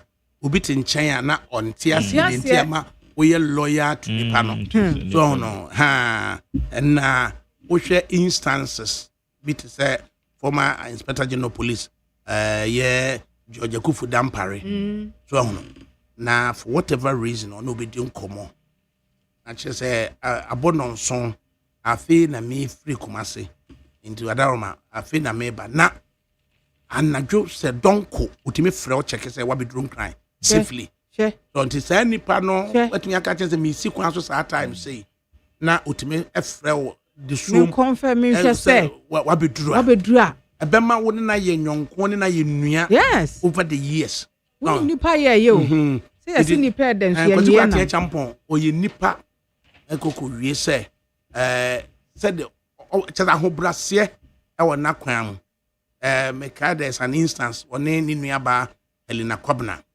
na Kwabna chief superintendent as a saying na kwasi kwate champon inspector general police kwasi ada awia na no frame me say wo ba fie na me say wo ba hene ono ba me fie ohia me nkomodie no she na Stanley therefore yada na Bruce ni bi ne friend no Mr. Vuyi ne ba ama Vuyi na Stanley na omunim ba bia me mete na kwasi kwate champon epeso ba me fie na Stanley ache na ono IGP afre me say oba me fie kwasi ada awia abi na memra na so ede mami mo memra friends police headquarters ampa me tu breka kwa no ne Helena Kwabna chese me rem fida how can IGP say so oba me fie am say Stanley nye bi da so oba ma papa panyin so oba me fie so enti ehia ma say you do a position of responsibility for buo any die wo hwe ye managing director ni TV as a father the father ene me kasa the father ne me kasa se me ye nadwuma yini debi so chairman of the group na say kwa me despite o hyiawo one me kasa se me ye nadwuma yini nto so oda na abompa ya ma wo mo na de omo ye no ebekɔyie why nipa ye uhunu nipa ya eno ano no na wo ka o metene so ma so nyina oni nipa ye papa me say metene so ma so oni nipa ye oni nipa ye it goes beyond for this question what you say oni nipa ye obu ade no kra no onfa ma wo but Jerry Sidu obesi no wakasa no. Wan fa ma akwa hunso abo atimoden. And na obetimi kura create avenue. Adi amount. Nyi sika na ode be man. Ana eno krampo na huge no. Obetimi create network bi man wa. For the rest of your life, say network no. E be save you every number bebre. This is una akwa akoye niam to ka yeah. E je wan go. Ose ben katem my Jerry say. Sokodua enye the same as Triapia. Anti okay. Triapia na enyo no. Na sokodua ne de enyo. Okay, nti triapia mum na enyo no. Triapia na enyo no. Na sokodua de ede. Na sokodua kra no. Se udidi na se aduane ko hyehye okon ana wunya heartburns a. Wo sokodua na wa omini nso na. Wo bepo baako. You know, na okoko no enhyehye biem. Anti sokodua no. Baako bi wom kra na no so yesi enhance your friend digestion system. Anu ni sokodua dua na onu so na antacid ne your friend say chako mu ni ade nya wuhia wo de no aso wo na wanum nso no bon say and gas reflux gas reflux ni nyina no edua no be ye na udua kofa ne henefa ene de bibia na say atadio kra say bi nye de atadio ofa ya hwe wo to traffic ma ya atadio bi say ya kakaka bi say firi ya so bi twa de atadio udu ko we adua mo a ehwo no original utumu say atadio ene akwa say atadio no kra say baby a nti who say when on grow sa won ti say ye nsuo say ye no ama a champon with ya making a champon with na no bebre wo ma ga betuma bo anyo a champon with a say Ghana me who baby who a champon with season nyina hye is what they say ye no ama no say yes na brobe say ne ye nto ye ho brobe wa free school about the bi ne ho a brobe na ade mo na tisi 2 what you are makodi ohia ne ngo ne hu chine bi wanya akọ bibi ukọ wani editor of the National Enquirer newspaper okay PK Mayamba Mayamba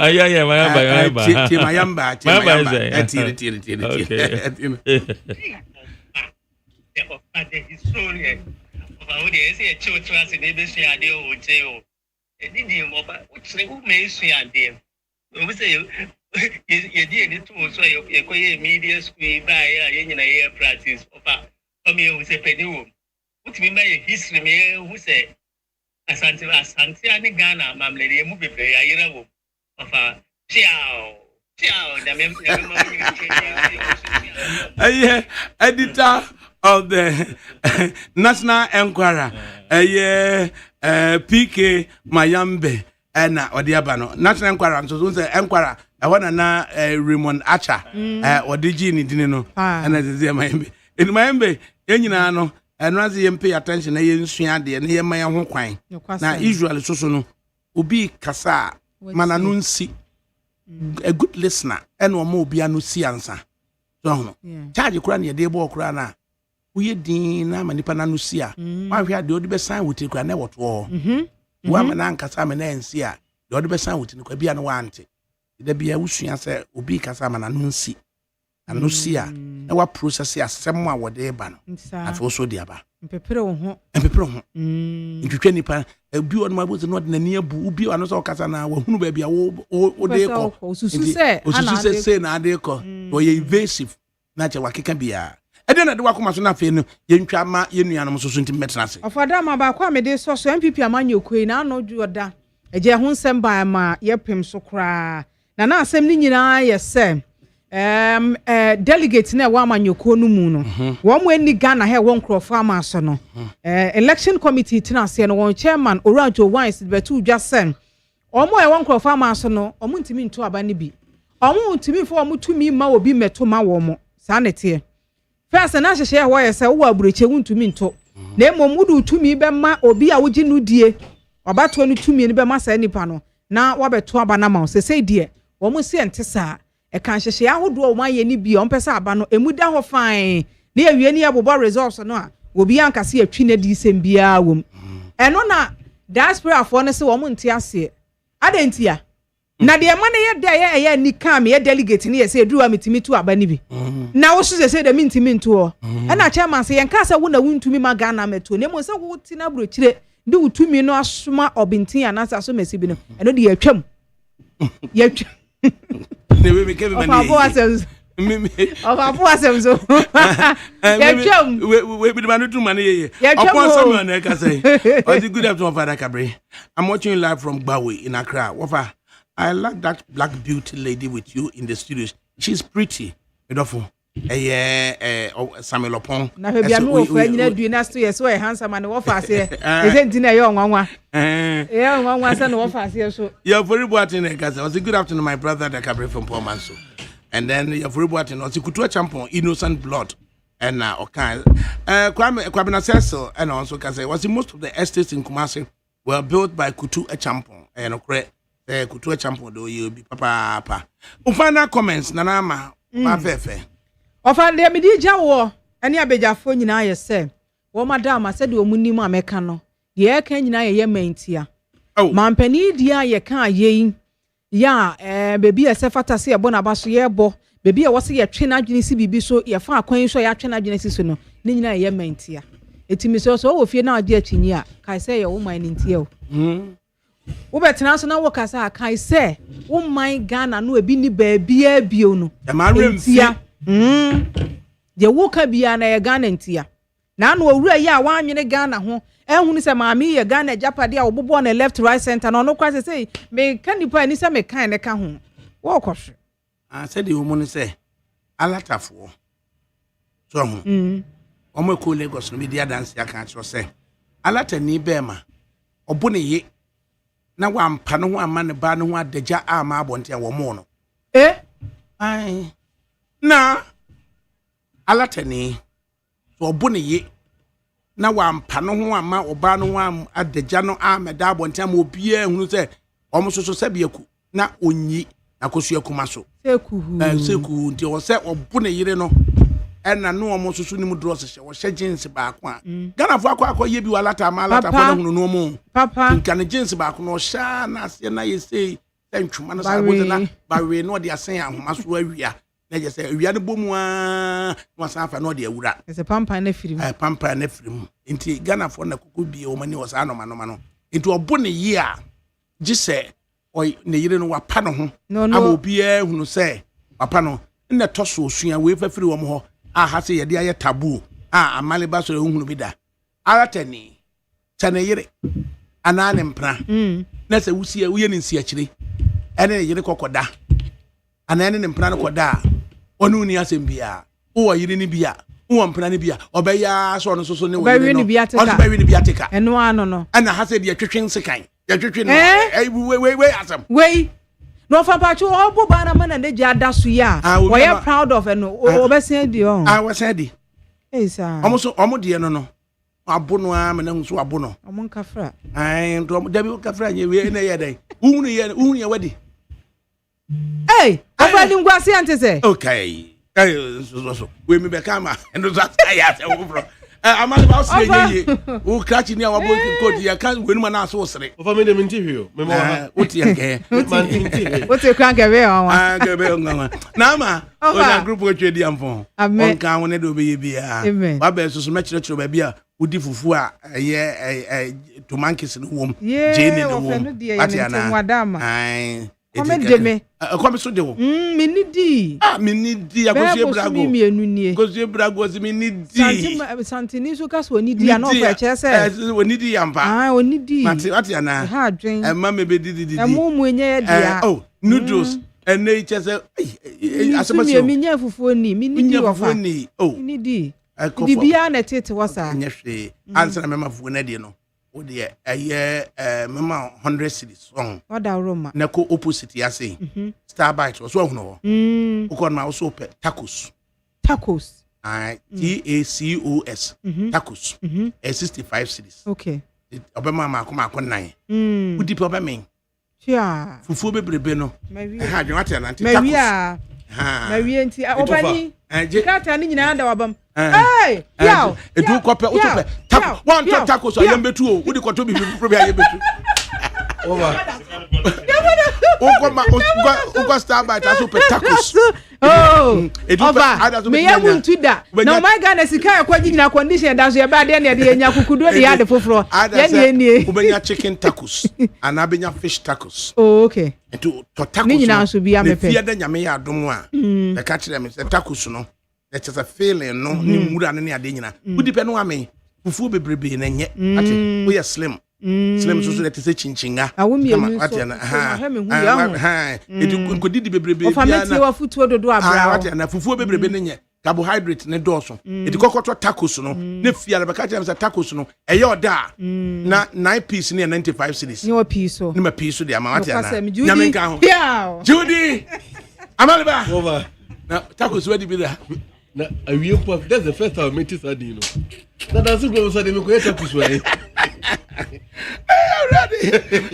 kwekwa na was wa fada kabre tacos fufu bebrebe ne anenye Amaliba enye fufu bebrebe ne udi fufu bia no me ensankra na wadi fufu by fufu bebrebe ne nye ntino me emra na ensama da wa no na yemfa ento aso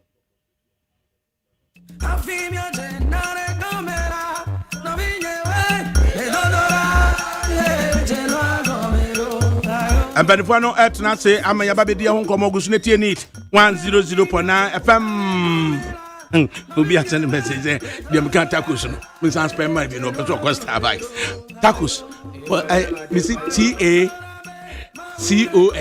TACOS tacos o ma 4 obema 65 cedis o ma 6 95 cedis ediko na kokodi tacos you can say blah. So me mai we tacos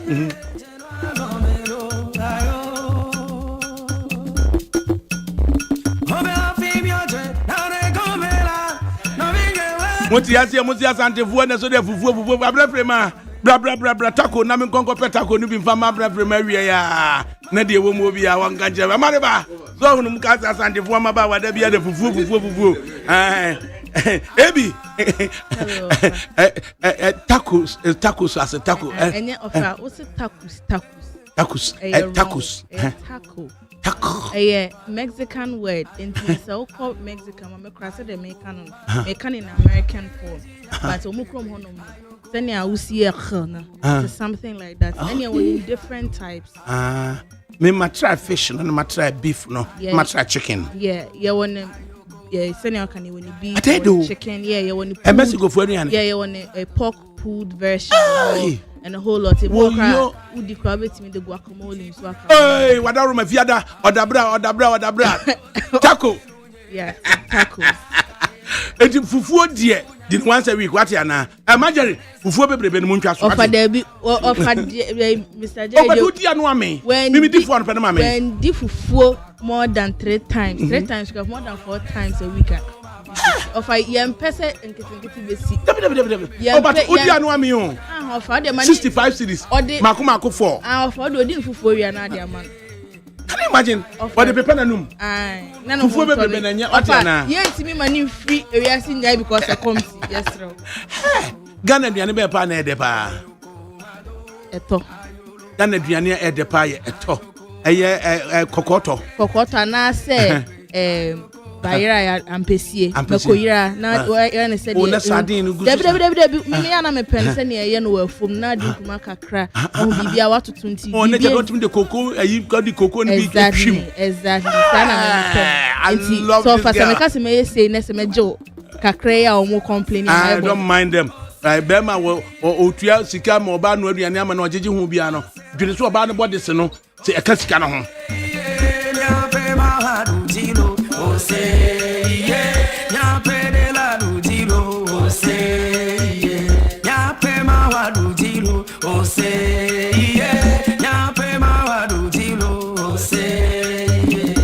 Yam passe da sunko enfama kunlugana na kunlugana ana wade de bania wade honchon capsules ade abrayen honchon capsules wade abrayen no ni nyina ne se urinary disorder bia honchon capsules no prostate disorder ni nyina no honchon capsules ano de say time 5 capsules in the morning 5 capsules in the evening for 15 days na just prostate no na watena yie na urinary flow no ninju sunso nyina timi aba besene ko Abraham yeso ano so tacos Abraham and then the adru no jafufu die na bedru tacos we are celebrity the celebrity so the tacos and I just say what was here why ni when I'm nemavo I do your name somavo ayo when I'm nemavo I do your name somavo engatobe mawale boba otitobe mawale boba wameno be mawale boba so and hunchon capsules na chire no so no na wabomode X and Y granules and also so no ayendebe ha na a low sperm count bia no ebetimi ama ohunkomu ano etimi apija ama akodanim king tablet so no say hypertension no na opese wo ye de be wo stabilize na ultimi emma pressure ekoyia with the king tablet and also no honchon capsules for actually no or the king tablet at the aba kunlugana ubetimi afre wo mo 024 413 9176 024 413 9176 020 413 9176 020 413 9176 027 413 9176 027 413 9176 Guzunati need 100.9 FM Amalaba Tenase ni nuanom so aka ho nyina eso etnase am ye bedidi honkomo na ni nyina enkoyem fama yen Baby, oh,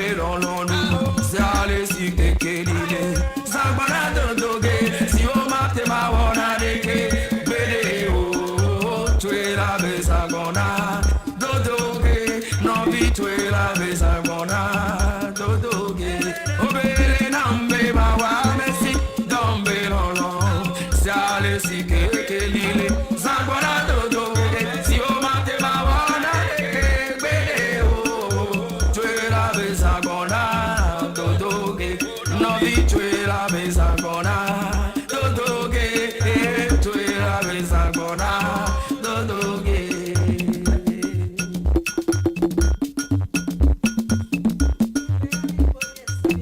Egbe podi so miracle, ay ay ay, viviti moneleji kunalie. Mauya manolo, ataya manole, bora, ole gonya benyalo, ole gonya benya, ase bora, ole gonya benya, se, ole gonya benya, bena bora, ole gonya benya, se, ole gonya benya, aloe bora, ole gonya benyalo, ole gonya benyalo, se, no yo mia evena holo, no se nyame kwa obina jiro. Pasco se ve fonamiro, kakala banya de la le rutina miro, benono yomia e vela oro, ao no se llame qua obina jiro, ae Pasco se ve fonamiro. ADAKABRI Mahmoud Oshioma, Emmanuel J on Facebook Live. Or say good afternoon, Neat FM. I'm from Kuntunase, Kofi Job. From Ahinsan to Lakeside, it is about 20 kilometers. Since 10 years, it is not complete. What country is this? Watching you live from Hamburg in Germany. I say, just a quiet DB Kremu Abidjan Quantania, the Lake Road. And they Saquanoa and the Ebabeka, a Yakumasequapo from Noa, Ebeyinum. Iban Sopoku, ADAKABRI, do you know how much it costs Ghana when our politicians host their meetings and programs at Alisa Hotel? And what they able say? Or say, which if the cathedral is completed can serve the same purpose, I can bet my chest and say, hadn't been the interference of NDC like now, the cathedral would be about 90% complete. You people should stop blaming Nanado and blame John Dramani Mahama for their reckless politicization of everything. And or they Abba, or say, Pamsafo, I remember, I say, Yao, Oforibuating, as a good afternoon, my brother, ADAKABRI Frimpong Manso. Nina Munugusuneti and it 100.9 FM. Comments up in La 2. And all can I say, I see the angles of heaven singing a victory song for Dr. Baumia. My fellow delegates, let's vote for him for victory 2028.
Fresh and trendy with a new look.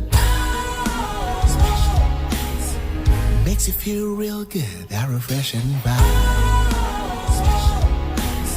Satisfies you right just the way you like.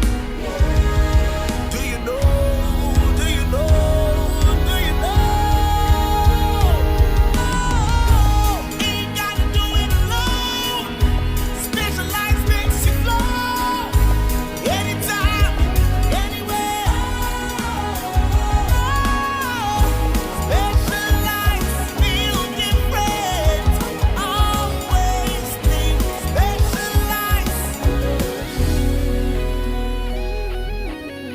special. Ice Natural Mineral Water. Feel different. Think special. This advertisement has been vetted and approved by the FDA. Hey, catch it. Listen in here. And you ma beto to dia me baba no hwan de no. Hwem so betumi a. Hey, asew. Hey, now beka. Ya John to ma miensa duku portmanteau. This way chocolate drink. Na kan wo hwe afibian so beri ni waware ni a. This way chocolate drink. Na kan sia. Oh, asew. Udan kwanu tumu ho. Me be mo anu so hye kura de aka ho. Wo de wapi ho. O ka se batete e da fom ho. This way chocolate drink. Crash up a pair, Baba Warrior. Aso. Ye fear said this way chocolate drink, ya sorry, no pan on the enum. Ye bishop free genome no snack. Ye yaho, who I don't yet serve womo. Ye did really a pebibia bogu yad yasua. This way chocolate drink in yanum. And at this one, what's yanua? Has such a wom, cocoa wom, pricky wom, bibia wom. I don't hear any so this way chocolate drink. You hear any so FDA, I just said, you didn't crack to more to say a ye. Neat 100.9 FM sini. Na time just about gone 12 minutes past 3. Na ene November 19, 2025. Amali ba ye mo atnase. Ofa, maje so audition. Now what to say? Already adomo de men kwa cheme na wo. Does it surprise you? Ken Oforiatta and 7 others 78 charges by the OSP. Ahead of that, no, other than OSP, no, Ken Mra or your fugitives from justice. Omra, then Davis retorted, me the me juma or court. So hopefully say yeah, charging her. Now OSP are charging Ken. What next? Ofa, mame mo hana minchia abusuafo ejebreti ewie. Mame minchia me boss. Honorable fellows of Fusukwachi MP4. It is Juma Kwenya Nesiam, right? And the minister in charge of government communication. Yeah. Kwaman Kese. Yeah, you come to Kwaman Kese in the central region. Sebu Kwaman Kese. Yes.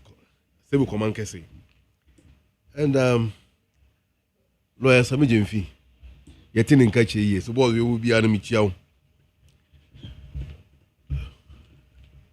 The OSP and Ken Oforiatta, they are trending for some time now. Awie me who statement every OSP office ABA and then with your kind permission, if I can read it briefly. The OSP Ekanye Interpol read noticed Kennedy Oforiatta in October 2025. The Commissioner for International that's the control of Interpol files and notified files. In October 2025, the Commissioner for the Control of Interpol files notified Ghanaian authorities that accused Kennedy Oforiatta had applied for the removal of his name from Interpol Red Notice. The Commission requested Ghana's response to Mr. Oforiatta's application. Ghana's response was duly submitted on 22nd October 2025. By communication dated 7 November 2025, the Commission for the Control of Interpol's file notified Ghanaian authorities that accused Kenya Oforiatta had filed additional argument in an addendum, and the Commission requested Ghanaian authorities to file their response to Mr. Oforiatta additional argument by November 21st, 2025. The proceedings are still pending, and the Commission for the Control of Interpol files is still studying the case. During the pendency of the proceedings, the applicant's name, image, and details are often redacted from public view until a final determination is made. The public is urged to disregard all publications to the contrary as born of mischief and misinformation.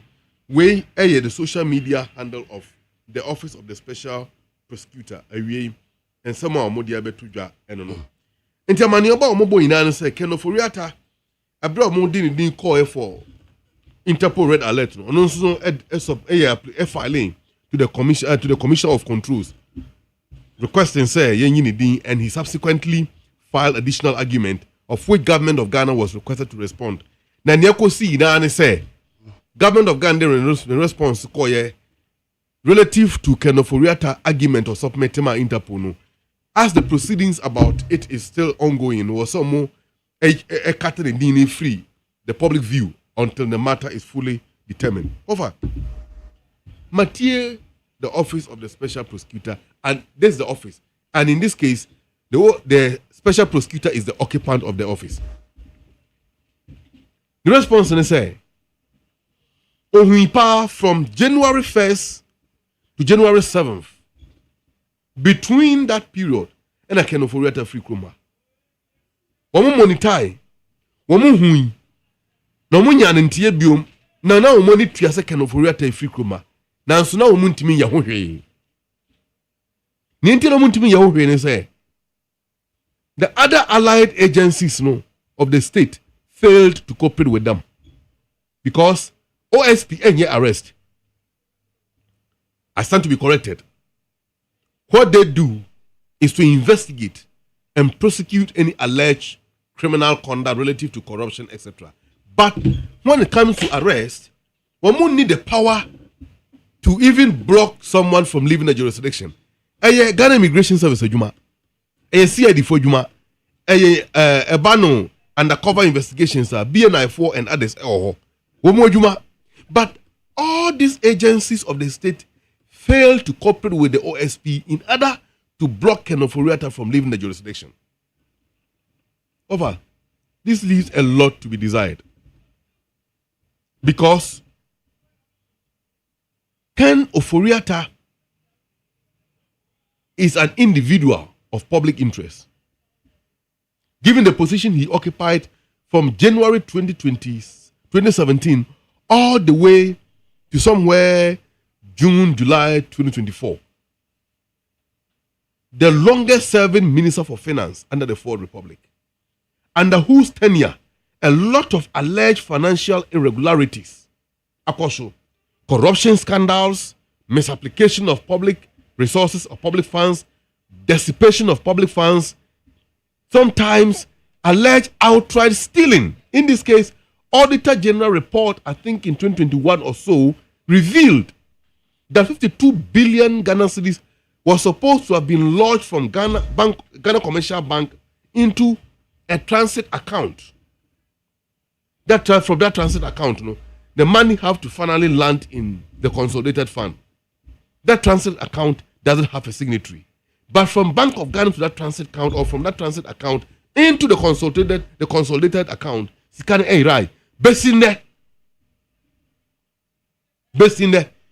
there is no information about where that 52 billion Ghana cedis of public resources went. For me, so what investigations are ever, exposes are ever, be it national service issue, be it buffer stock, be it a quantum mining and related matters, be it a SkyTrain scandal, and many others, it suggests to me, say, the appointees of the former regime, had a confidence in the system they have built. Now that confidence, and say, now accountability party, you will never face him, or you never face any. That is why I am so shocked that he was able to sit down as a president and trusted with the public trust and the confidence of the Ghanaian voter. So given the fact that whilst in opposition, he made all manner of allegations against President Mahama and Mrs. government. Then, can you be a not knowing that it was direct opposite of Enyoma Okaye. I am shocked. Now, it appears that the New Patriotic Party, as even a party in opposition, in our BEM, ya Ghana for a chum, in frame. Obekai said, Yebe Vete or the Chief Justice nominee, His Lordship Justice Bafo Boni. A for your marking, Echo Joy News. Mamuamunia Evans Mensah, if I'm right, an interview no Busan say, are you guys going to boycott the vetting? I said, no. No, I said white, African Teguso, Kwame Nkrumah style nibi. Or catch the US Ghana in us, Debbie. Chief Justice nominee, you better them questions be also Busano be a Busano. You bet drill Papana Mono who say yes, you drill no. I'm a Ghana for whom say, indeed, they are going to get a competent nominee to be a Chief Justice of Ghana, and for that matter, justice will be set under his tenure as a Chief Justice. And to be able to determine that capabilities and competence from the Chief Justice nominee, one more opposition party they will sit in and do that job for the people of Ghana. And mind you, all the MPs are paid from the public purse, the consolidated fund. And in our parliament, you have party colors in your parliament. The moment you enter parliament, you are a member of the Parliament of the Republic of Ghana, and the public pays you everything that you are due as a legislator of the Republic. For them to sit there, so many know, after the promise to the Ghanaian public, they left on the D-Day. These are the people. You can't take them by their words. They're not truthful, even in government. I am not surprised. The President Mahama has served strong notice. Amana Bible Penin for say, Abushan for me to me Monza, Munya Heye. Because if you dare broke a fair scandal in this government, me hanga will cross mu, me hanga na hanga ye. Even though Jesus recovered by resurrecting, you may not be able to resurrect. It's a caution to all the appointees in this government. And it is a caution to all public office holders. At the same time, particularly we, the political actors for that matter. However, not everybody can be a politician. And you'll be a better microphone and himself a highway. It is a obi I did to me, Ghana for it to me, at to a buy your man penny, so on your money, no decide to me so any parents. Nani parent decide to me to kodi and yam ransom be tia or mine, and be jina a defense on your manner. How would the Ghanaian public see me? How would they see me?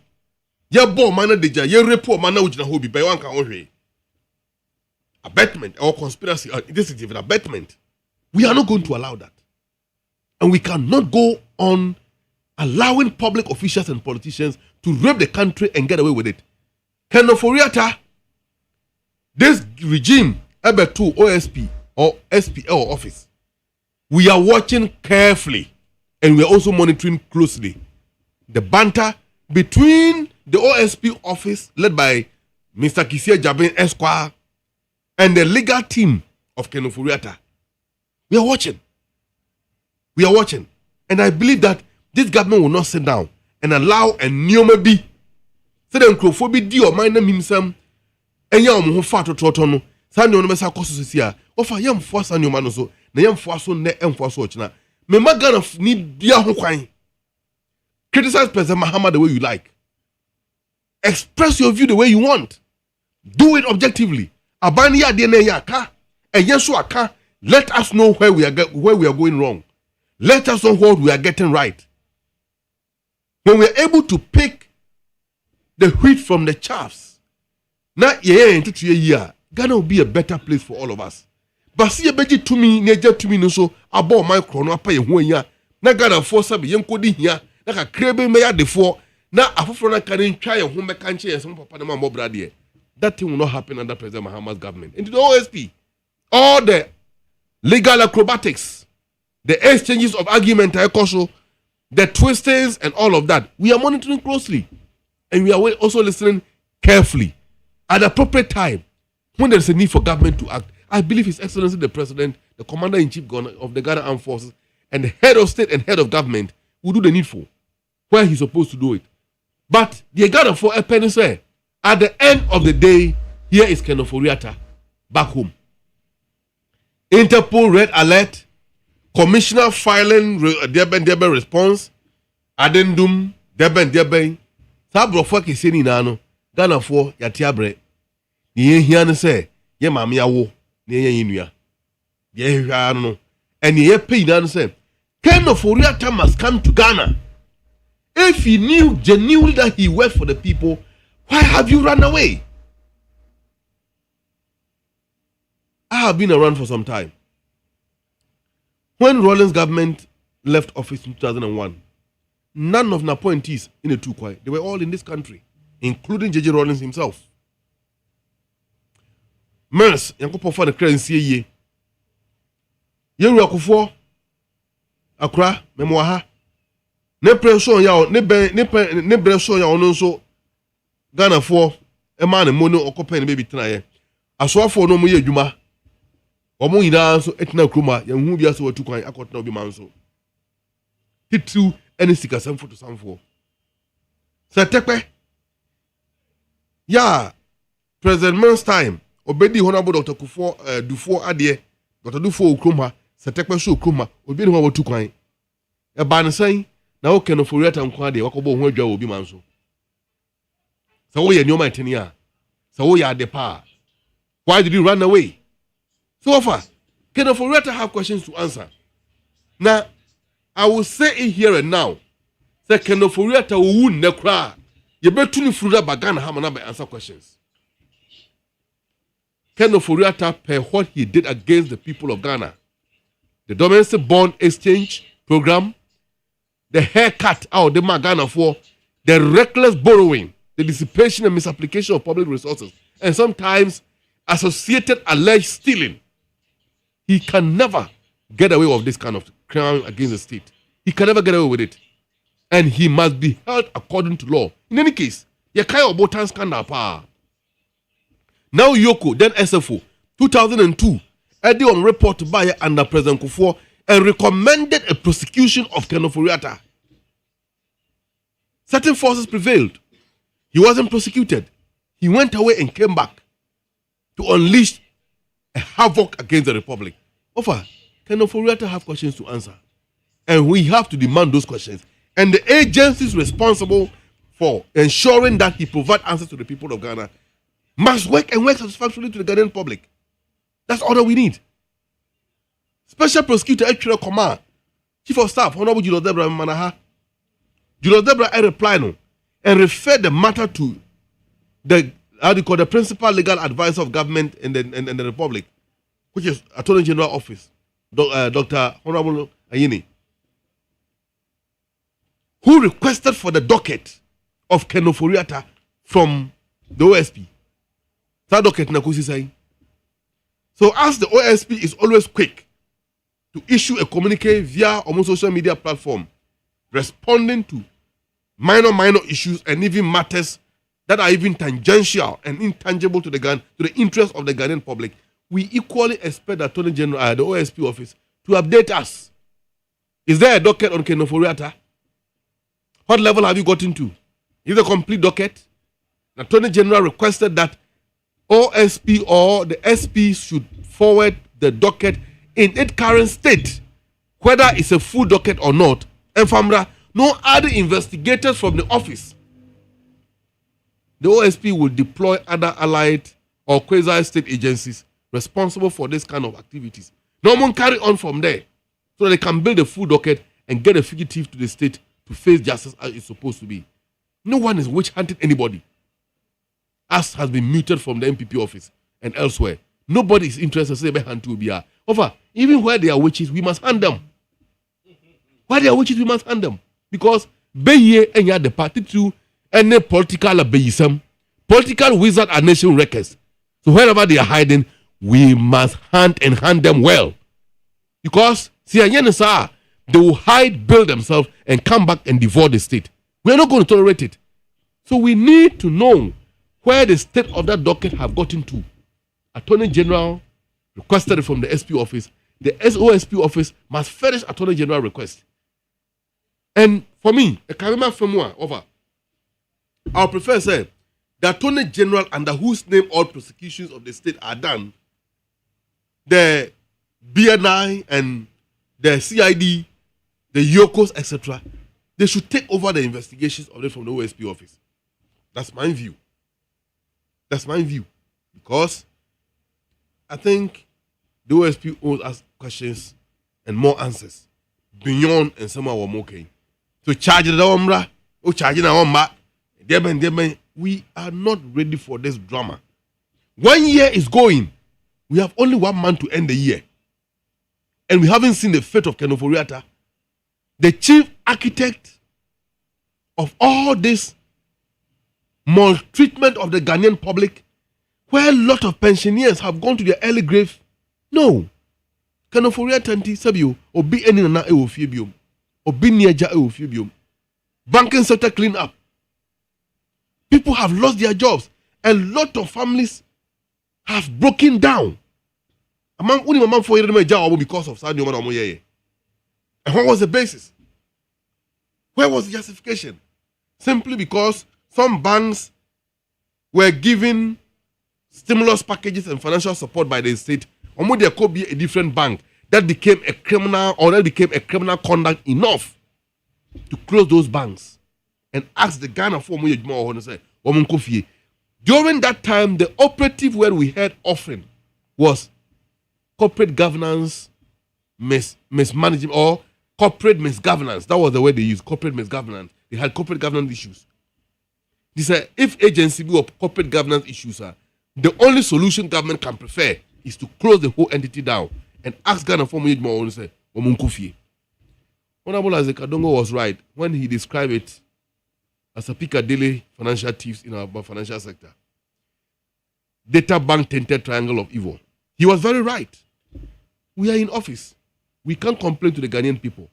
What the people need from us is a resource. And the resource is a banya. I'm a Ghana for Anyamunti Aseni GDR. Then it requires that all the state agencies under whose authority the state have vested the powers must act and act satisfactorily to the Ghanaian public. I am afraid. Because the NDC government, Ghanaians are not only expecting President Mahama, but discipline appointees as he promised and keep pledging. No, that is not the only thing. Ghana fought to my President Mahama because they want President Mahama to deal with Akronfua Umbedi Omaino Subo Omaino, allegedly, or quoted unquote. They want President Mahama to deal with them. And if he's able to deal with South Nation looters, now all G1 resources are back. 70% and more of the Ghanaian public. Remember President Mahama equal at the end of the fourth term. No matter what President Mahama will achieve under this term and within the next 4 years, the President Mahama and to me and Ghana for Sika Amaomo and fighting corruption against the previous regime officials and new with impunity now. I don't think that Ghanaians will give President Mahama the needed commendation. And I believe and sincerely believe same that President Mahama will not disappoint and he will not falter. Whatever the OSP is doing, President Mahama is one year. The OSP office, it is a public office that do their own things. You get it? Of course, the President Mahama will not dictate to the office, all that the authority that be needs from you is that your mandate as prescribed by law, you meet it. And public resources are put to judicial use. In this case, you should be able to carry out your functions and meet your deadlines and deal with Nkofua or more bills or more offices. Or more boo or minor mouse, no more yet, you might tear Ghana for. The Ghana for from when you do that thing, then it means you are functioning as a public office. And therefore, your significance is indeed relevant to the Ghanaian public and what you are mandated to do by law. If you are unable to satisfy that, by virtue of the powers vested on the president as appointor, who appoints and revokes, if you breach your functions of your office and prove incompetent to continue, what stop the president from saying, obey your free office? No appeal be or more capable to come and take over. I don't think there's something stop the president from doing that. But that's my kind of opinion. Right. And Amaliba comments no. Yangusu na yanyu ya hon na yansamreti no views on other issues are and also elder honum.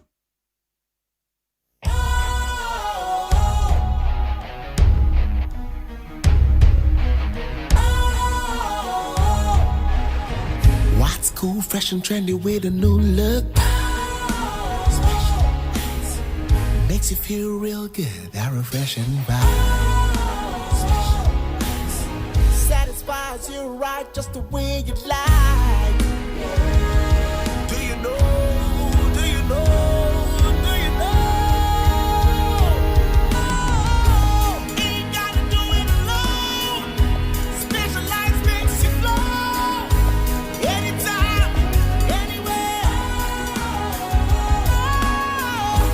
Specialized feel different. Always think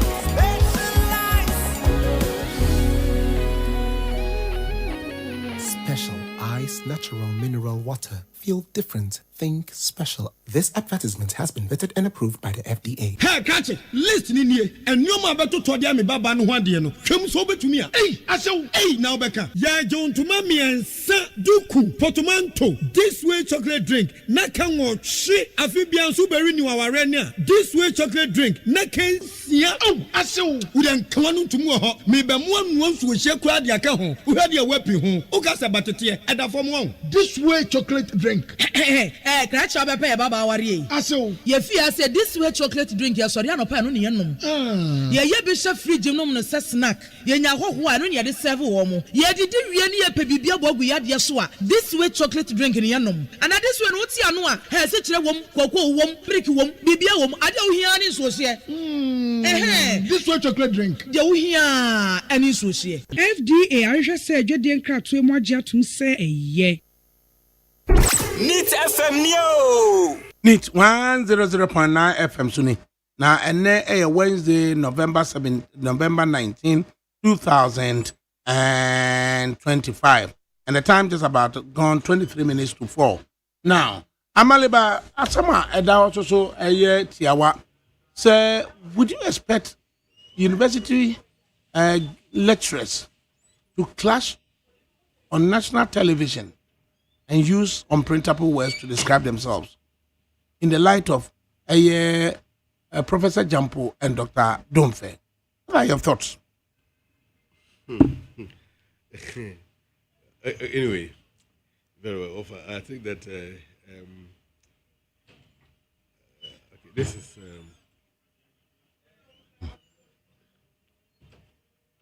you can read the caption alone, only the caption. But if you get to pronounce it, only the caption. I say withdraw the military from Boku and give us 1 week to fight. There won't be a single Kusasi there. We are more dangerous than desert snakes. The Mamprusis in Boku demanded in a fresh press conference from Interior Minister in 18th November 2025. Now, we at the end of the moment, Auntie, we press all kind way when you're there. I just showed it to you. Well, you read it too. I mentioned also. Menshia Palace has announced last round of concluding peace. Why? And so no. And so why? We want peace. And I'm saying, let's focus on Menshia. I am not. Menshia now. So I am not. Asama da mianka. Asama da wana we no. Why? Menshia announced so. Last round of peace talks. BB people, BBC to be free about why? BB disturb the peace of Ghana. We want peace and progress. That's all. Over. Martin Luther King in the 1960s. Also, the goal of education is to teach one to think critically and instinctively. Intelligence plus character. That is the function of true education. Should I repeat? Timbim. The goal of education is to teach one to think critically and instinctively. Intelligence plus character is the function of true education. Intelligence plus character is the function of true education. For me, I want to subject Asama Martin Luther King to my own moral persuasion, ideological inclination, my psychological persuasion, and above all, my personal feelings and instincts as it dictates to me.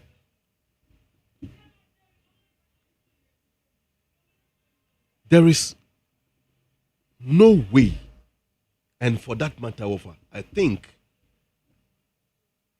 onipa bia ni ho wo wiase ne ho hia sabiu echen onipa o manim de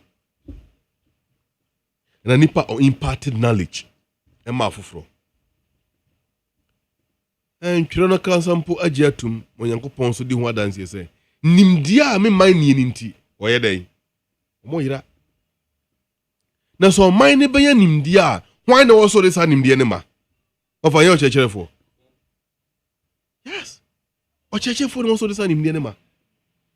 Enti ade bia ye wo yasetere mu no ye hia o church for no nimdia bi akuta yen. Na sa nimdia no ache yen ekwan ama ye hunu nioma ese efata na eso ani na wie peye. Se de beye obra ye de ye hu behiem. But see this. These are not ordinary people. These are university lecturers. Woman ina sua de akodum pempenso a womanya abodin krata ye from obenfo mu okuni. Why a doctorate degree? Bako a professor. Ena moshia on a radio or TV station. In other words, you have appeared on a public platform where hundreds, thousands, and millions are watching you across the country and across the world. The object in say, munim dia moko sua na monya wo school no monso monfa nkyira wo man no na afoforo entie no nsua bibi mfiri mu ho. Minua listo we na no poku na kana sam say, enye wuti ena sim konsunti menwene se de wodwen. It is one of my favorite quotes from Nico. As a listener, oh, over. Said you be this you console. We disagree to agree, and someone mekano enya there, and some do ha meka. One men yadrin. That's one men yadrin was handsome no one. And you be a kai in some between atemidine. Can also finish for the bem. Now, what tie video no and in somewhere woman as a matter of fact, I stand to be corrected. Say, Obi and a chance have video no at the better. Or the saying, a drama a man for so any beer, and I am be, and I are seeing any beer. And someone come mono, then yen sampa. As I say, a cab, mema famua. Doctor, don't fair. Why yard also Paul Mani natural. No pagari natural. Then you want Professor Jampo so on Paul Mani what will be. Sir, these are very influential figures. Much them quality, or no much them quality university. Professor Jampo can an appointment 1 year. I don't know whether he still teach. I think that the last time I heard about him, he still teaches at the university, I think, at the part-time. Unlike previous and all year full-time, the humanity this year, or there, but he does it part-time. And indeed, on free university Ghana, entirely as a lecturer, what it means is that every beer or no fee say, or bell run and pabwa or bang mogu, no circle classroom, a coach and he is free to do so. So, or does it just school for him, extra dear?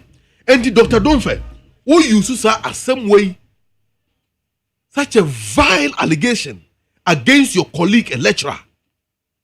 And indeed, or a senior lecturer, a chair in terms of academic ranking, or a professor, you are a doctor. You haven't gotten there yet. To make this vile allegation against him, I think it is very unethical. It was reckless and above all immoral on his part to have peddled these allegations against unworthy colleague. You can disagree. I disagree with you. I disagree with you. I think this is this. I think this is that. Share your opinion. And indeed, opinion sharing is the beauty of the academia of Ameboa. Yes. Yet immediately, phone at the tour, at the end as a phone, and the table is not a vibrate here. The whole table need a shaky. I have more research. Obi be research na in the funding saba. Obi say that's more Cameroon yadrin. At the end of the day, we need congregation of knowledge to build a nation. We don't need to agree on anything. No. We don't need to agree on everything. But our disagreement should not degenerate to the level whereby you be use language unpardonable for the public consumption. Simply because one feels that I am entitled to use that language. No. But we can't continue like this. That's a woman po. Can we excuse those below? And if we justify it or allow it to go just like that, what kind of a nation are we building? So for me, if you say, and no man course women than I train money there. Any video say who know, and ya dear show any na and ye, then yaba so body bia so or say a demo bia or no my course. For me, that's some way about these allegations, no. Mahu video, statement homophobia issue, women dear ben, a demanding and one SMP. Maza, Mumaya soon quedidi. Obi fee say, Obi a harassing. Now evidence go to court. Yes, go to court. Go and seek a redress. Don't come to public opinion seeking validation and a public sympathy. And yeah, Bonabana Mama Okruma. Over about a month ago, ye trouble soon back home as you are at the celebrated breast cancer Okruma. Mewa. Now one was done near Kaiser Prostate Cancer, so I have member, and also your home pie and informant means you. Do we even have a day of prostate cancer, let alone a month? But they forget that without the prostate, the breast will have a limited use of a member. Without the prostate, the breast have a limited use. So, and remember, it appears that we are seeing a child of one ABTI make some way a real cry baby dream. Also, 1 Corinthians chapter 7, verses I think 41, right? Or 39, 41. What do you say about Bible kind? Say, Ben Matiasia. I should know from the home, and I had an emra from the yere. Nasa Ben Mani Yua, or Bano who quite saw one Ben may be our pay, number of Gerardimu. Then he was say, I don't say Ben Manu Jan in the hole. Nay, or bar and answer Ben Manua, near what can quite or worry. So it means that, remember, dear, be a cool woman, the cry. Do you get it? Then you have people jumping in, trying to court public sympathy. I don't think that we need to allow that. So, offer, let's collectively condemn it and urge them that the level they have gotten to and the respect they have as lecturers, they should not allow politics or political persuasion to influence or more thinking capabilities, to shroud their sense of judgment, to go beyond what is publicly acceptable. They may come or I don't know. Right. Amaliba and actually Mkomo so far. No man can cry a bro soro. We can yan view na fe baby phone line so kakra. Public toilet, a private toilet in private homes. Dear now so say bit me aye to ensure say you bring access to toilet. 18% of the Ghanaian population any access to a decent toilet. What are your thoughts? My lecturer be asking me questions to say, but the assignment say yeah, me answer them from the school. And it has something to do, in fact, it's environmental law. And the issues have a link to a someone there to join. Of our own say, as a human being living in a clean and decent environment, your human right. And sometimes, in the natural order, Onipa, it is expected to say better environment, as our environment is be free from harm. And that environment should be conducive enough for your health. Yeah, impose any threat here. And until I say, oh, she will it is not allowed. But oko congested or mikani your habitats around in the cities, particularly.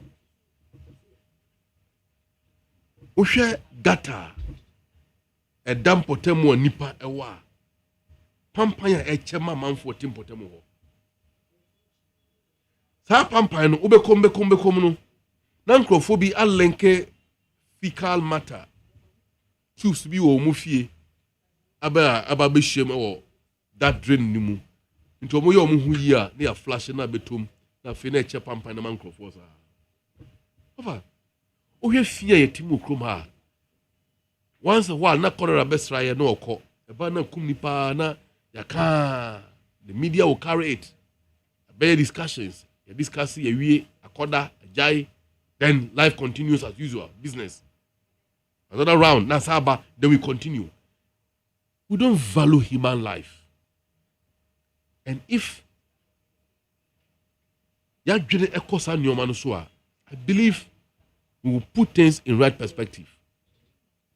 You are a lot of a fear is seen one crying about 100 years ago.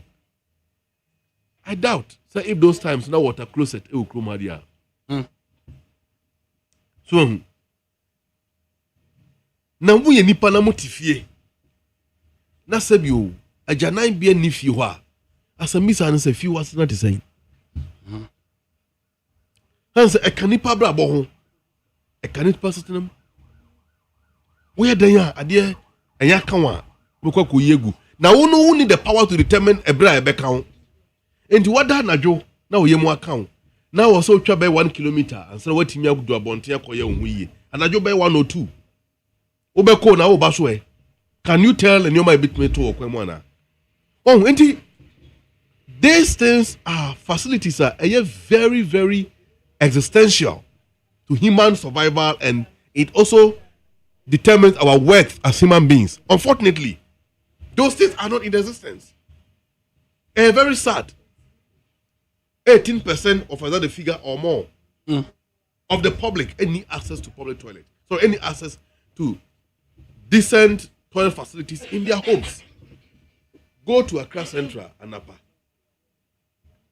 Now could do not hear liar as somewhere nipa ekoja omonaya. You ask yourself, ade when ya de kawa ye de twen but what's that could lie move you? Now you go who so go who ni mas you. For me, I think that going forward, the assemblies, you know, make us a former president for time. Ebeye emra say o se fi bia toilet of ameboa. Yeah. Ebeye emra at that time. But is it still sufficient to just bring the law? Who enforces it? One they making sure say camera na yeduma. I think some comments. We need to enforce it and make sure say those facilities are made available to the public. Yeah, how it goes. Sabri will bit me and some of your bros of it here. We are not able to do some pompons, you know. 0302 257902 0302 257902 and I say 0302 243540 0302 243540. Good afternoon. Good afternoon. What's your first saying? What is it? You, Mr. Kotemi, until your man is a crime.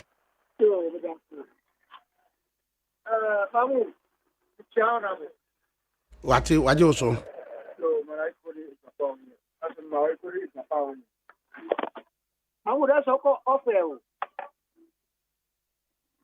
What you can? Yeah, to come. Okay, me and you. Your best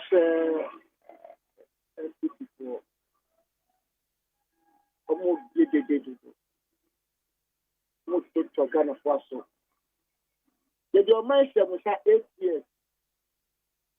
Then you just came and visited this country.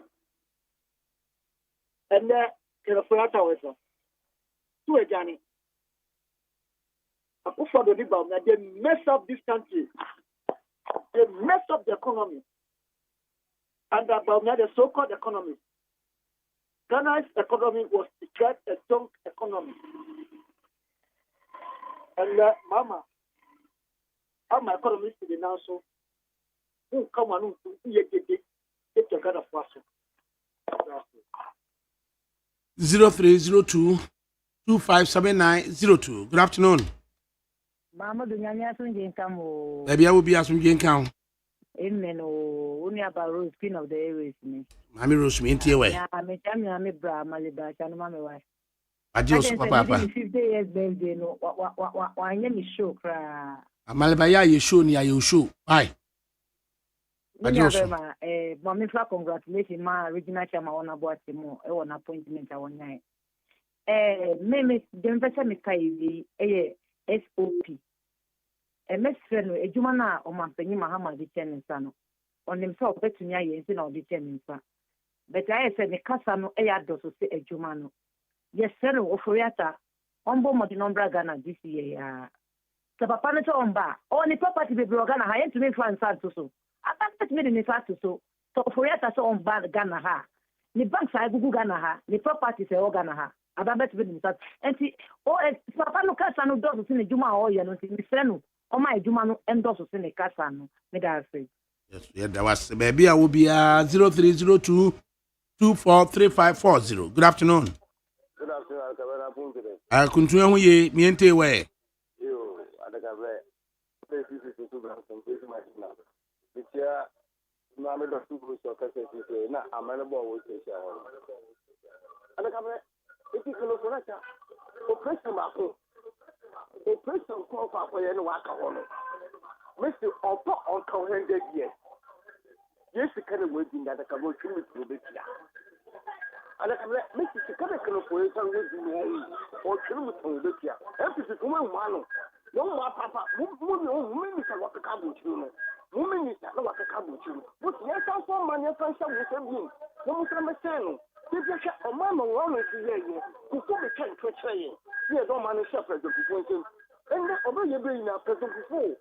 Now, Obi Cow radio station. Now, I saw even the other people. One more cat, a young woman. My one is a vehicle petrol. First house and you want to put President Kufuor by also petrol. The same President my time. People have been trying to say the petrol. The city, looking at the home of the petrol.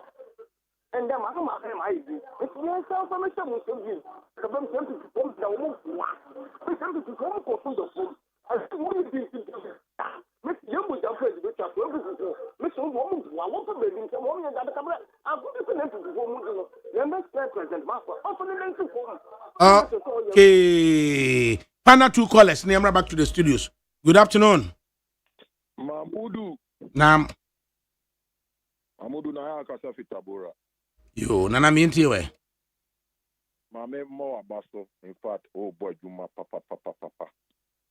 Yetiwa na yakuma atoya yam. Uma radio so yade. Uni aba how kumsin. Oba uma organizer also watch yao. Ajele so. Na yeru ajombo ono na edi about power 2 times. Ono so buy for chairman. Na Chris Lloyd Abrantia na amalaba no ko bonu abri kuma no. Ono so buy for youth organizer. Na yeru Dr. Mahmoud Bamia. We are delegate mo woni na ho. For Abanima, Dr. Mahmoud Bamia, and Kotu Abanimo be on all sports or doing grassroots one. Grassroots near Conva, no locking the door.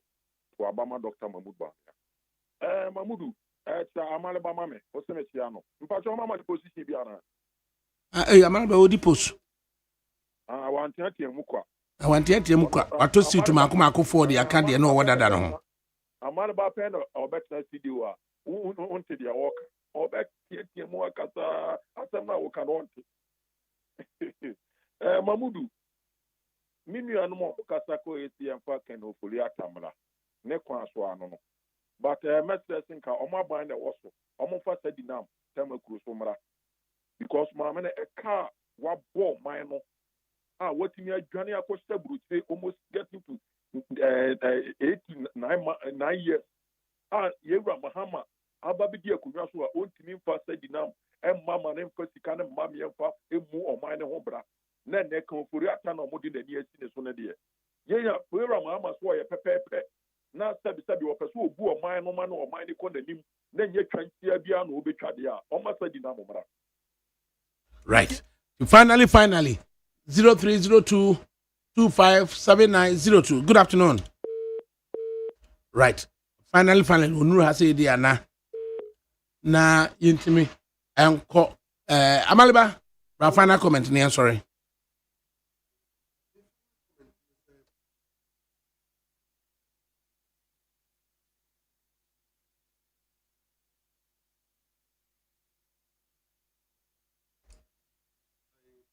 So, Ghana Police Service. And maybe because we're in pay. Oh, 30 seconds. Oh. Harassment of the drivers on our main roads. What do you need to say? I'm a saman poku asek I in some kind of year. I drive for any Juma for ya pon Juma. You can ask your VIP drivers about 3 barriers. Now, corner traffic, I Japan, I do 8, 9 ya Juma for you. But the Ghana for Obien wa ma ban unpopular also the police service. The harassment on the Ghanaian public, particularly the drivers. They should not, those who the government have or the president have given the power to, they should not allow a Juma Yano manen go to the drain because xenophobia provoke drivers. The word to the wise is enough. I don't want to get angry on this matter. Right. Indeed. That will say Abramoye on the DJ Foreigner. One a Ulako Michael. I know the Bekovi. Nobody ever got Jojo. Isn't it 100.9 FM?